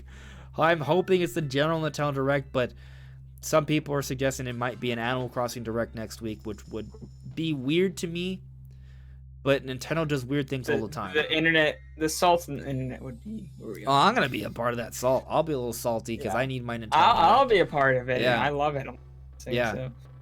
Yeah, so we'll see with that. But either way, it's coming. It's going to be, I still think it's going to be a big year. There's going to be a lot of big stuff. It's just the absence of the Direct does not mean there won't be big stuff that's coming this year. We just have to be a little patient. It'll be coming. If anything, the delay for this Direct may be indicative that when we get it, it's going to be huge. So we'll see when that happens. In terms of next-gen pricing, we talked a little bit about that. Right now, manufacturing costs are about $450 for the PS5, apparently. It doesn't necessarily count packaging and stuff like that and licensing or whatever is needed. So some people are estimating the PS5 may cost as high as $500. Right? Maybe Sony will find a way, sell at a loss and bring it down to $400. Certainly possible. But if the PS5 and the Xbox Series X both sell at $500, the Switch is gonna have no problem selling this year at $300. Maybe they bundle a game to really push that. Have Breath of the Wild 2 or Mario Kart come out this year. That'll be either of those games will be a strong sort of reason to stay playing on Switch, especially if they have both. That'll be a great package. Now, I'm not saying both bundled. That'd be insane. But, just have both come out and give people options. So we talked a little bit about that. Apparently, Sonic movie is doing really, really well. I think Nintendo's paying attention to how the Sonic movie is doing, how the Pokemon movie did. And hopefully, they actually go through with this Mario movie. But it probably won't come out if it's bad, but we'll see what happens there. Besides that, I think that's pretty much a summation of what we discussed today. Anything else? Oh, that's right. We're joking. We're not joking. We're speculating about Master Chief and Smash Brothers and maybe Rare Replay or Master Chief Collection on the Switch this year. Oh, and also the what we talked about, BioShock Collection, XCOM, and Catherine all getting the ratings, which could also mean that a Direct is around the corner because it looks like these games are ready to be announced for Switch, perhaps. And personally, I would love it if BioShock Collection was announced for Switch. That would just have me so happy because I've really wanted to play those games for years. I would love to play it on Switch.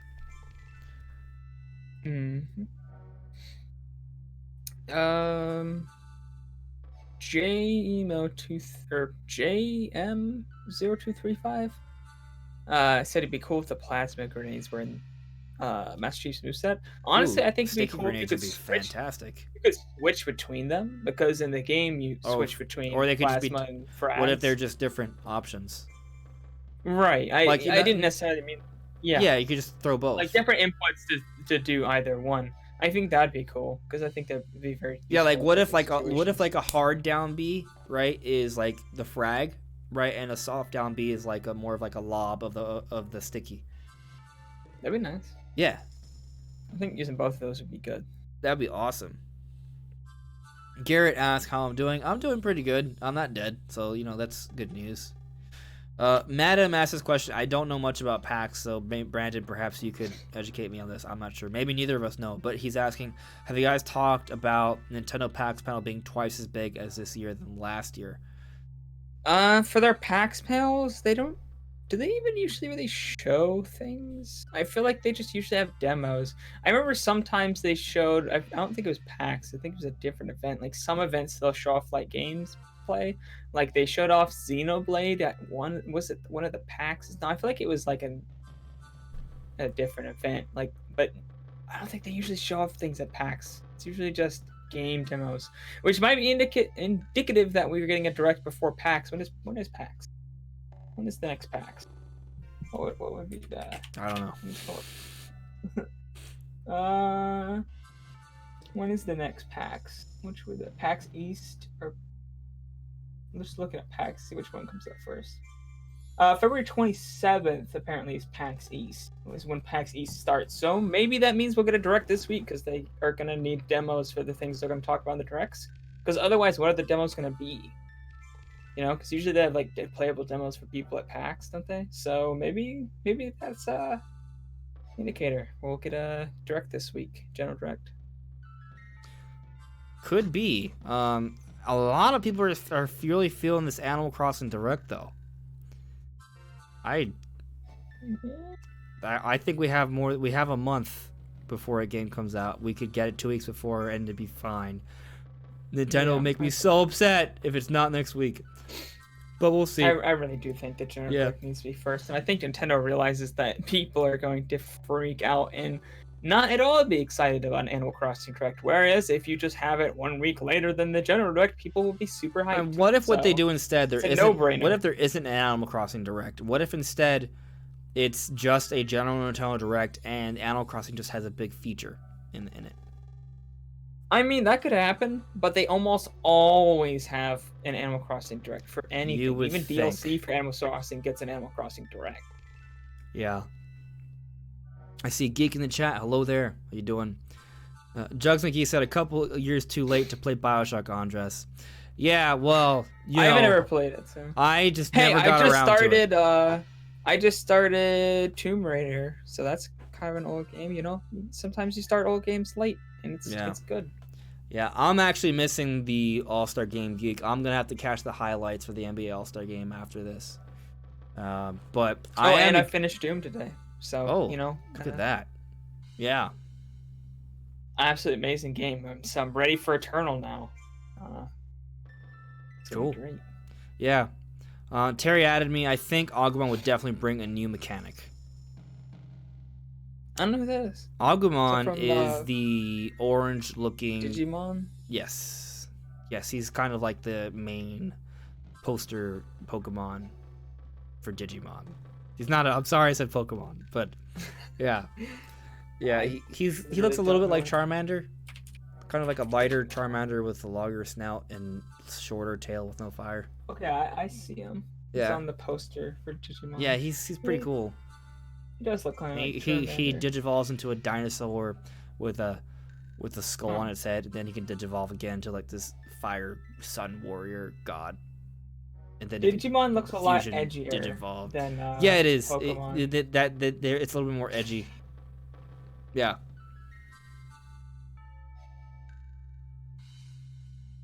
So, Cine saying the Nintendo Direct archive shows all general directs since 2014 have been on before the 14th of the month. Nintendo doesn't normally follow patterns, but this could indicate no direct until March. I highly doubt there's no direct until March. That's not happening. The the Direct archive we shall go to. Time to look up this. Time to look at it.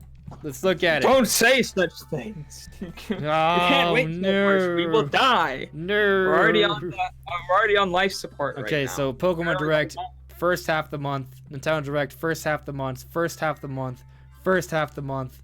First half. Well, that's a Mario Maker Direct, so it's a little different, but it's mid month, right? End of the month, but it was Pokemon Direct. General Direct, first half. Smash, first half. First half. End of it, but it was a mobile game direct. First half. Nope. October 20, but that's no general directs is the point, right? At Arms Direct, second half, first half, second half, first half. These are old. First half, half. There's no general... Yeah, I mean, you're right. There's no general directs on the Nintendo Direct archive. This is like the latest in the month we've seen, January 14th. So, oh God. Imagine having to wait until March for a direct. Jesus. Oh, no. No, there's no way. Wait, there's hope. no way. Brandon, look, there's hope. Look at this. December 2013, on the 18th, there was a Nintendo Direct. Oh. Yes, a general. We just gotta go back all the way back to 2013. 2013, my dudes. There's hope. So I mean, look, I think you bring up a great point. I think there is a pattern there that does suggest that if it's this late into the month, there may not be a direct. But we're also in the longest period between directs ever, so they already broke that pattern. Right, they're breaking patterns left and right. Like, what's to say they're gonna say? Who's to say they're gonna follow this pattern as well? But you're right in noticing that in general, the general Nintendo Directs are in the first half of the month. Oh boy! I was really hoping you were gonna pull something there that was gonna say that he was wrong, but no. No.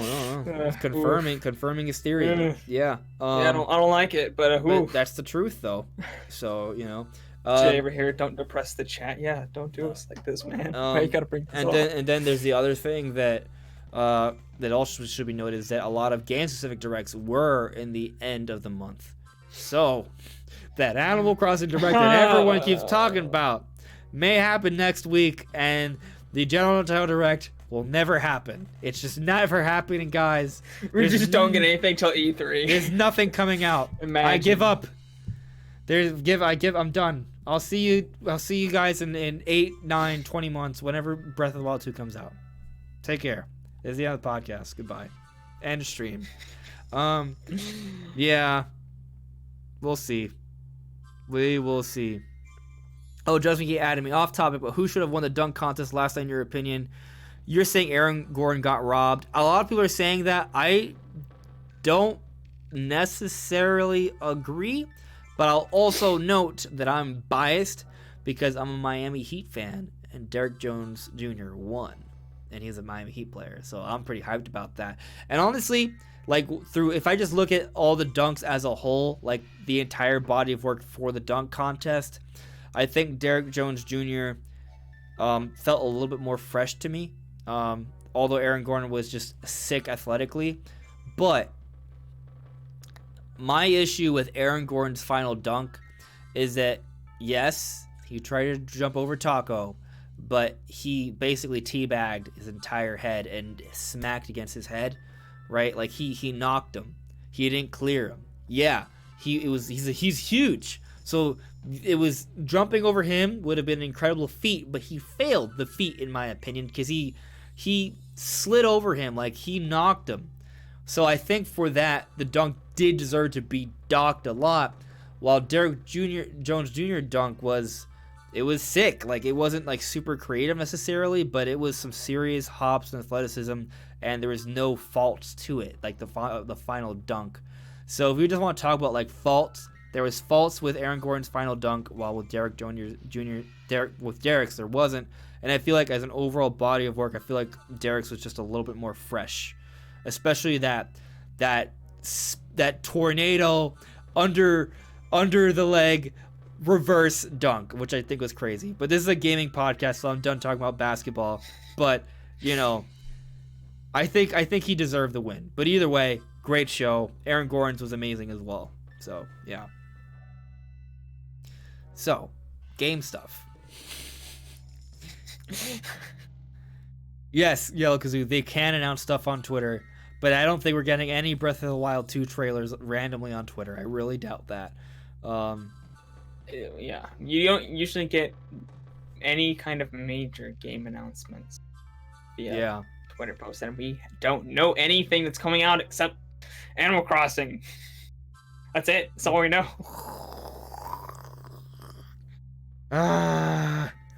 Oh man, when the direct doesn't happen this week, I'm gonna be disappointed. We're gonna just die inside. It's just gonna be it. We're gonna fall over. We're gonna just, we're already barely making it, and it's gonna be the end. We're just not gonna survive. Yeah. Matt is asking, do you think we'll get N64 games this year? Well, if you want to follow trends and patterns, first year of Nintendo Online, we got NES games. Second year, Super Nintendo games. So if you want to follow a pattern, Game this Boy year we're games. gonna get Game Boy. Yeah. Yeah. Oh, we both have the same Yeah, idea. yeah, we have the exact Game same Boy, yeah. wavelength there. I would hope N64 games, but if let's I say don't want to play Game Boy games. I could see them waiting another year for N60. I hope they don't. I hope they just rush into it. But I could also see a scenario where we get like Rare Replay this year, which comes with a whole bunch of N64 games. You know, hopefully that'd be nice. That'd be nice. Yeah. Hard to say. You know, they're gonna want to do something to keep people subscribed though. So I do expect something. Game Boy is not gonna do that. No, it won't.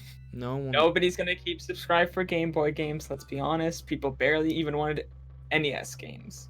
Yeah. So I think either they come out with something else that's like what if they did like, oh, okay, crazy idea. I know. What I'm about to say it's just too good to be true. But hear me out. If it's too soon to have an N64 online sort of Netflix service like they have for Super Nintendo and like the NES, right? Like, so what they did was they came out with Nintendo Online. They had Tetris 99, right? And they had Nintendo and then they had the NES, and they had Super Nintendo. They had all these different things to help push sales. What if it's about time we got another unique game for Nintendo Online members, right? Yeah, so we're all on the same like page here, right? It's a game, something kind of like Tetris 99, where it's a new exclusive game for Nintendo Online members that's about playing online with friends.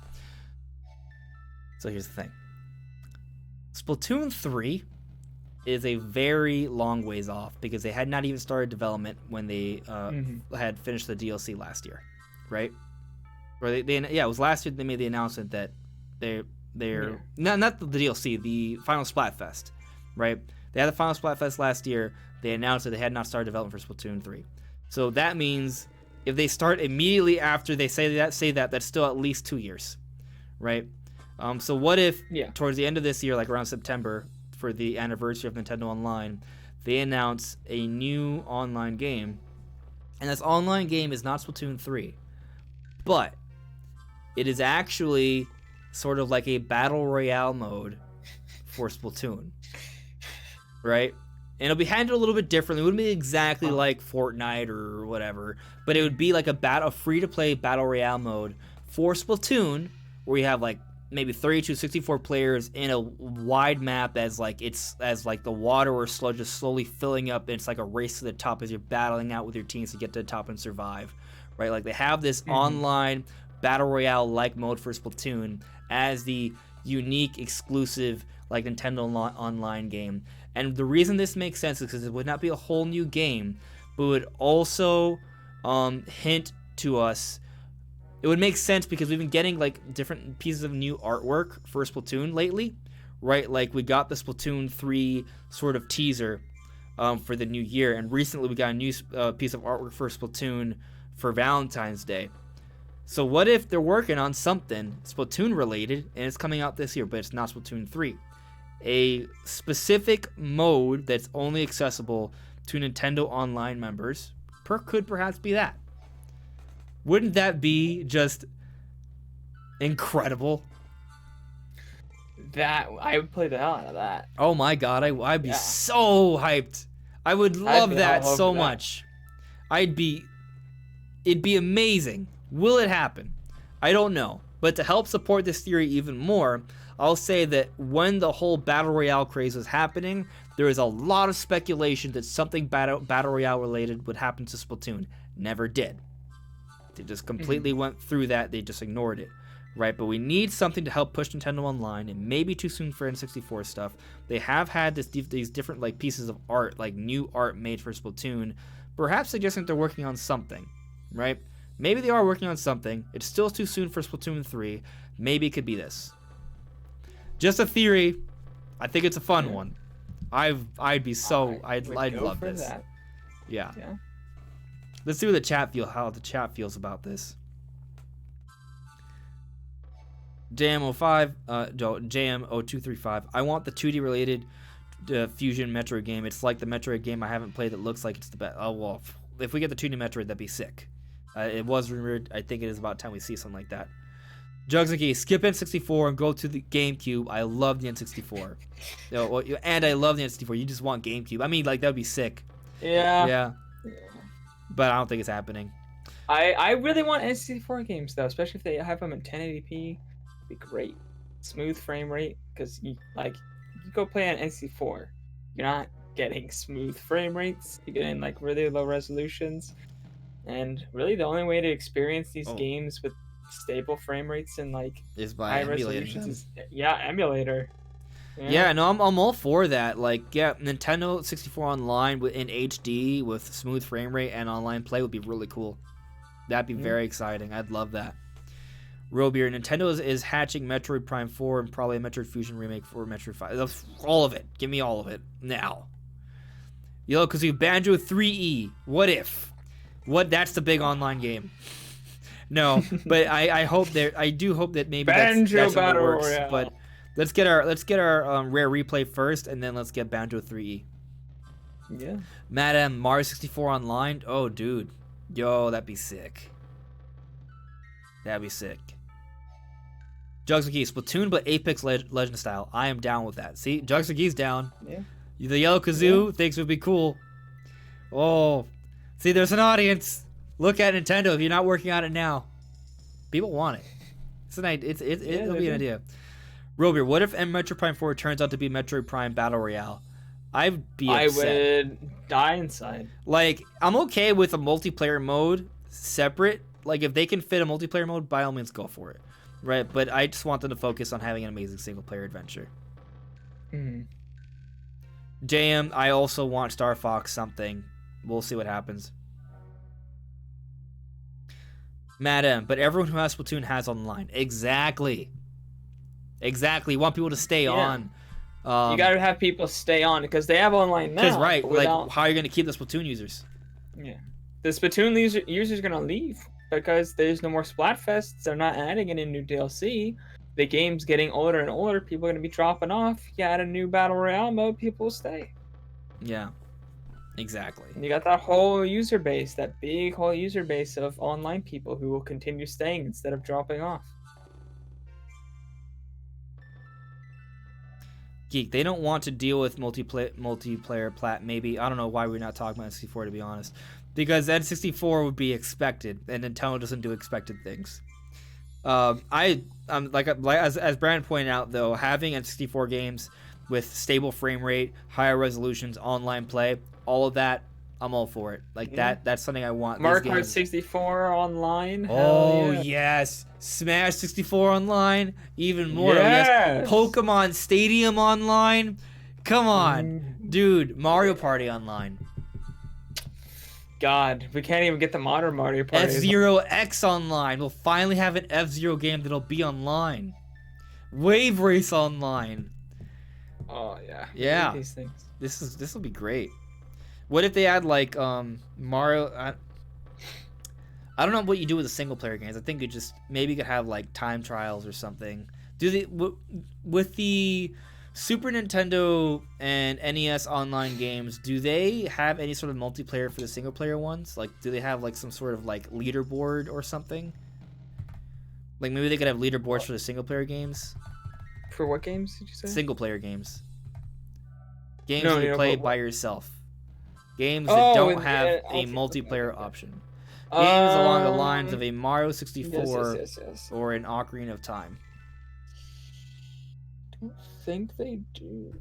I think you just don't touch that. I don't remember. I doubt they would go back and add features to these different games. Yeah. Pokemon Snap. There's actually a pretty good amount of awesome N64 online games. Not online, but just N64 games in general. Like, they don't even need the rare games. Give us the rare games, the N64 rare games on Rare Replay, and then give us all the other games on Nintendo Online.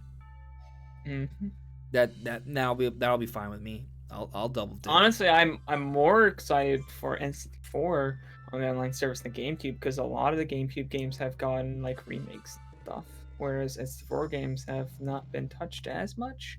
At least not for home consoles, like high-resolution versions. I'm still stuck on this Splatoon Battle Royale thing. As a free mode if you have Nintendo Online. Because they would only Yeah, develop like I one think map. so. You know, it'd be kind of like just a large map. You know, so you make the one map and that's it. But it has a lot of replay value. Jugs McGee says GoldenEye, but online. Oh, if only. If only. If only. Oh my We god. need a new. Can we get a new GoldenEye game, please? That would be hard to do for licensing. Because it's like licensing rights are like Yeah. split between different places. They need to stop. One person needs to buy it, and then they need to let somebody. Maybe Retro would even be a good choice. Get on. Do you think we see the Secret Retro Studios game this year? If it even exists. If it even Yes. exists. Yeah, it's just like Pikmin 4 doesn't We exist. better. Pikmin... If we see Metroid Prime 4 and before we see Retro Studios new game, it doesn't exist. Well, it has to happen this year. If it doesn't happen if it does, we don't see the Retro Studios game this year, it doesn't exist. Yeah. I don't know what the hell how. The weird thing, we've talked about this before. It's just that why would Nintendo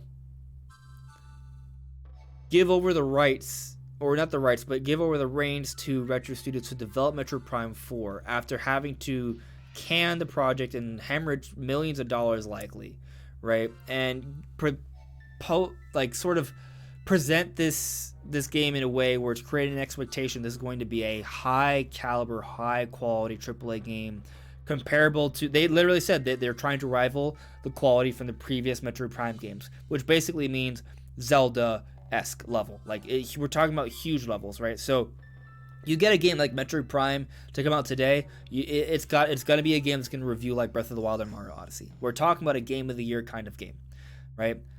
So if that's the expectation Nintendo has for Metroid Prime 4, if that's what they're trying to create, right? If Retro Studios was unable to create a game in over 5 or 6 years, why would Nintendo trust Metroid Prime 4 with them? I just think that would be strange, you know? Because a lot of the developers from the older games left, didn't they? Yeah. Well, there's a lot did, but there's still a lot still there. Like a lot of the higher ups are no longer there, but there's still a great many of people who worked on Metroid there. Okay. There's an article that came. I don't remember the exact number, but there's a significant portion of them that are still there from the original Metroid Prime trilogy. Okay. I just think anyway, but I think it's weird. And Brandon, tell me if you disagree or if you agree that it would be weird if Retro Studios was unable to do anything in over half a decade. If Nintendo would give them the full access to developing this game. It depends on why. Right, and I think that's a valid point. Like, so. Is it because they were in development hell, or is it because they were working on something else behind the scenes that they haven't told us about that isn't necessarily even anything related to video games? Like, what if they're working on software for the parks? Mm-hmm. If they're working on that, okay, they could be working on just upgrading their engines. They could be working on something Nintendo was like, no, can it?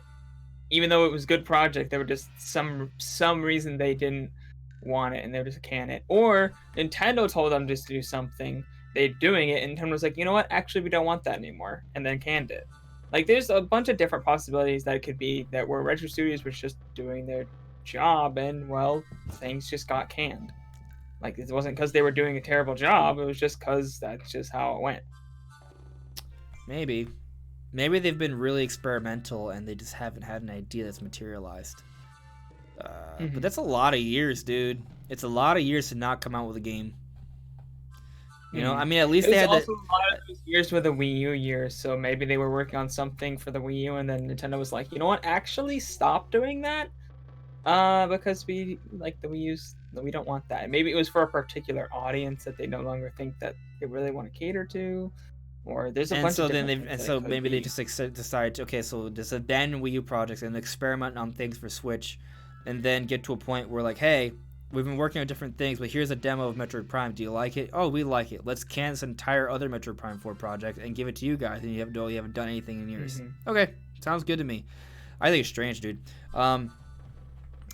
You know how I feel about this. I think that the character that was in that artwork is Monita. Why is it Monita? either. There's a very. It doesn't have to mean that Retro Studios is working on some sort of Nintendo Land variant. It could just mean that maybe they created that character for fun, right? It's something between Reggie and them. It could be just an inside joke kind of thing. Although the way it was presented did seem like a hard tease for something, right? Considering that the Mario statue was strategically placed in front of it. It could mean that maybe it's related to the parks, right? Especially if they're building parks, right? And the Nintendo parks with Universal. And Monita was like this character to sort of led you around in Nintendo Land. What if they brought back Monita for the Nintendo parks, and it's a part of some sort of crazy software they have to sort of integrate some sort of gameplay at the parks? And we do know that they're playing around with these different ideas to sort of integrate your phones with the parks to play games as you're progressing and adventuring through the park. So maybe it's something like that. And it doesn't have to be a whole new game. Could be, but I think it's strange. Yeah. JM suggesting, well, maybe they said they might put that game on hold since Prime 4 is huge. Perhaps they put the game on hold. Could be. It's possible. Let me see here. NAK. Andre, what would you rather want to happen? Mario Kart 9, DLC for Mario Kart 8 Deluxe, or a Super Smash Kart? Great question.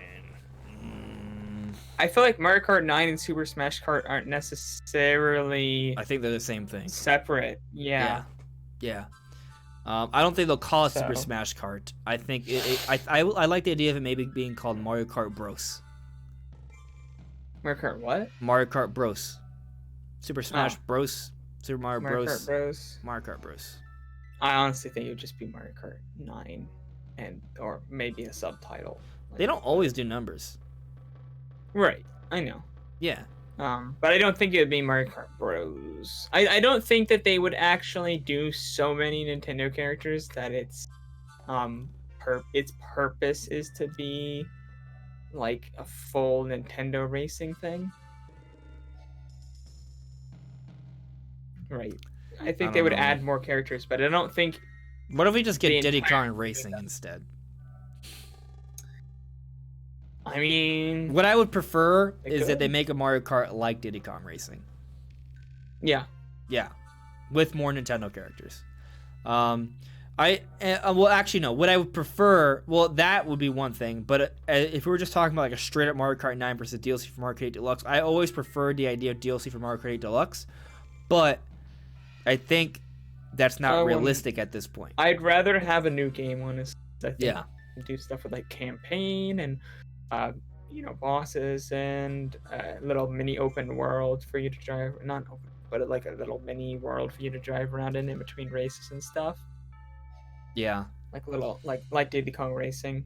It'd be cool if you drove around and like see the track in the background as you drove up to like a place to get to the track. Obviously, you'd have a menu selection if you wanted to. I like open environments. That would be neat. I just like seeing like the I like being able track to explore. Like, can you explore? I never bothered to do this, but can you explore the castle in Mario Kart 8 Deluxe, the Peach's castle? You could do it in the N64 games if I remember correctly. I think you could in the N64 games, yeah, but I don't think you can in Mario Kart. Yeah. That's something I miss. I want to be able to sort of freely explore a little bit. It'd be cool if they kind of made the maps a little bit bigger and there's more branching paths that sort of opened, that sort of suggested more exploration there. Mm-hmm. That'd be cool, but it'd probably be hard to have it carefully crafted. I would like multiple pathways, because right now we have shortcuts, but we don't have as many stages. There's some stages that have multiple pathways, but there's not a whole bunch. I'm just off the top of my head that I can think of. So this is going back to Metroid, but Robeer said it's obvious that Retro Studios has shown something really cool to Nintendo. So Nintendo said, "Yep, you guys are now making Metroid Prime 4 for us." Yeah, I mean that is kind of what was suggested by Imran Khan, that Retro Studios had this demo. They showed Nintendo, and Nintendo's like, "Ooh, that's nice. You guys are doing this. Okay, we're canning this other project." That is kind of somewhat. That does seem to be at least a little bit to like kind of like what actually happened. So like that, and that's the thing. Like I'm not worried that Retro. I'm not actually worried that Retro Studios won't be able to do a good job. I think they will. I don't think Nintendo would have given them Metroid Prime 4 if they weren't capable. My point they would just continue with the project they were already doing. Right. I think my point is that if Retro Studios is capable, they should have had something else. I just don't, in all that time there should have been something else. I think that's still happening, but if we don't see it this year, I'm going to say it's become like vaporware, or was just like put off for another time. Yeah. So, yeah. Yeah. You guys want to know a funny story about Diddy Kong Racing? No. When I was very young. I'm kidding. Go on. When I was very young, my dad brought me into GameStop right by my house, and we were looking at games because he was gonna buy one, I forget, for like my birthday or something. And I ended up settling. I had to pick between two games. One of them was Diddy Kong Racing, and one of them was Spider-Man. I think it was Spider-Man 3 for the NCD. And I picked Spider-Man 3. And I did not play Diddy Kong Racing until I was like 15. And I was like, this is like Mario. I thought the concept was really cool, but the controls were terrible. It feels so different compared to Mario Kart. They just don't hold up. No, in fairness, Mario Kart. Honestly, Mario Kart 64 doesn't really hold up that well. Right, exactly. It doesn't hold up that well either. So when you compare the two, it's not that much worse gameplay wise, right? If you get used to how the mechanics are, you might be like, oh, this is fine. But it would be nice to see a Diddy Kong Racing or a spiritual successor to Diddy Kong Racing, right? Like, say for example, they make this Super Smash Kart or Mario Kart Bros or just Mario Kart, or whatever you want to call it, but have it like give us that little hub world, more exploratory tracks, and throw in Diddy Kong. If you got Donkey Kong, why not have Diddy, right? Yeah, I always thought that was weird. Dude, what if we get Banjo too? Oh man, what if we get Banjo as well? Okay, I'm being really optimistic. I think that would not happen. No, you're right. Yeah, I know. It'd be lovely though. It'd be so cool. And one thing that Captain Falcon, why is he not in the game? He has a cart, he has tracks, but no him. There needs to be an F-Zero. This is nonsense. There needs to be another F-Zero. There needs to be another F-Zero. Absolutely. And actually, yeah, I mean, I want F-Zero, but we'll save that topic for another time. We've pretty much reached the natural conclusion of this podcast. We've been done with our topics for an hour. We've been talking about extra stuff. These are all great stuff to talk about. This is kind of the interesting stuff, talking about Diddy Kong Racing and Retro Studios and what's going on with them. Like, this stuff is really interesting for me, for sure. But hopefully next week there will be a lot to dissect from the Animal Crossing Direct, or even bigger than Nintendo Direct. We'll see. But anyways, guys, make sure to check out Brandon's channel, What About Nintendo. It's linked in the description below. Leave a like. I'd appreciate it. If you aren't subscribed, please subscribe. Check out my content. I'm planning on this week being a pretty fun week for the channel, regardless of what happens with Nintendo Directs. I got some videos planned. So that's pretty much it. Any final words, Brandon? No, just that we need a Direct, and we'll die if we don't get it. Yeah, better not be an Animal Crossing Direct one first, even though it may be, right? But only time will really tell. All right, guys, have a good one. Take care. Bye, guys.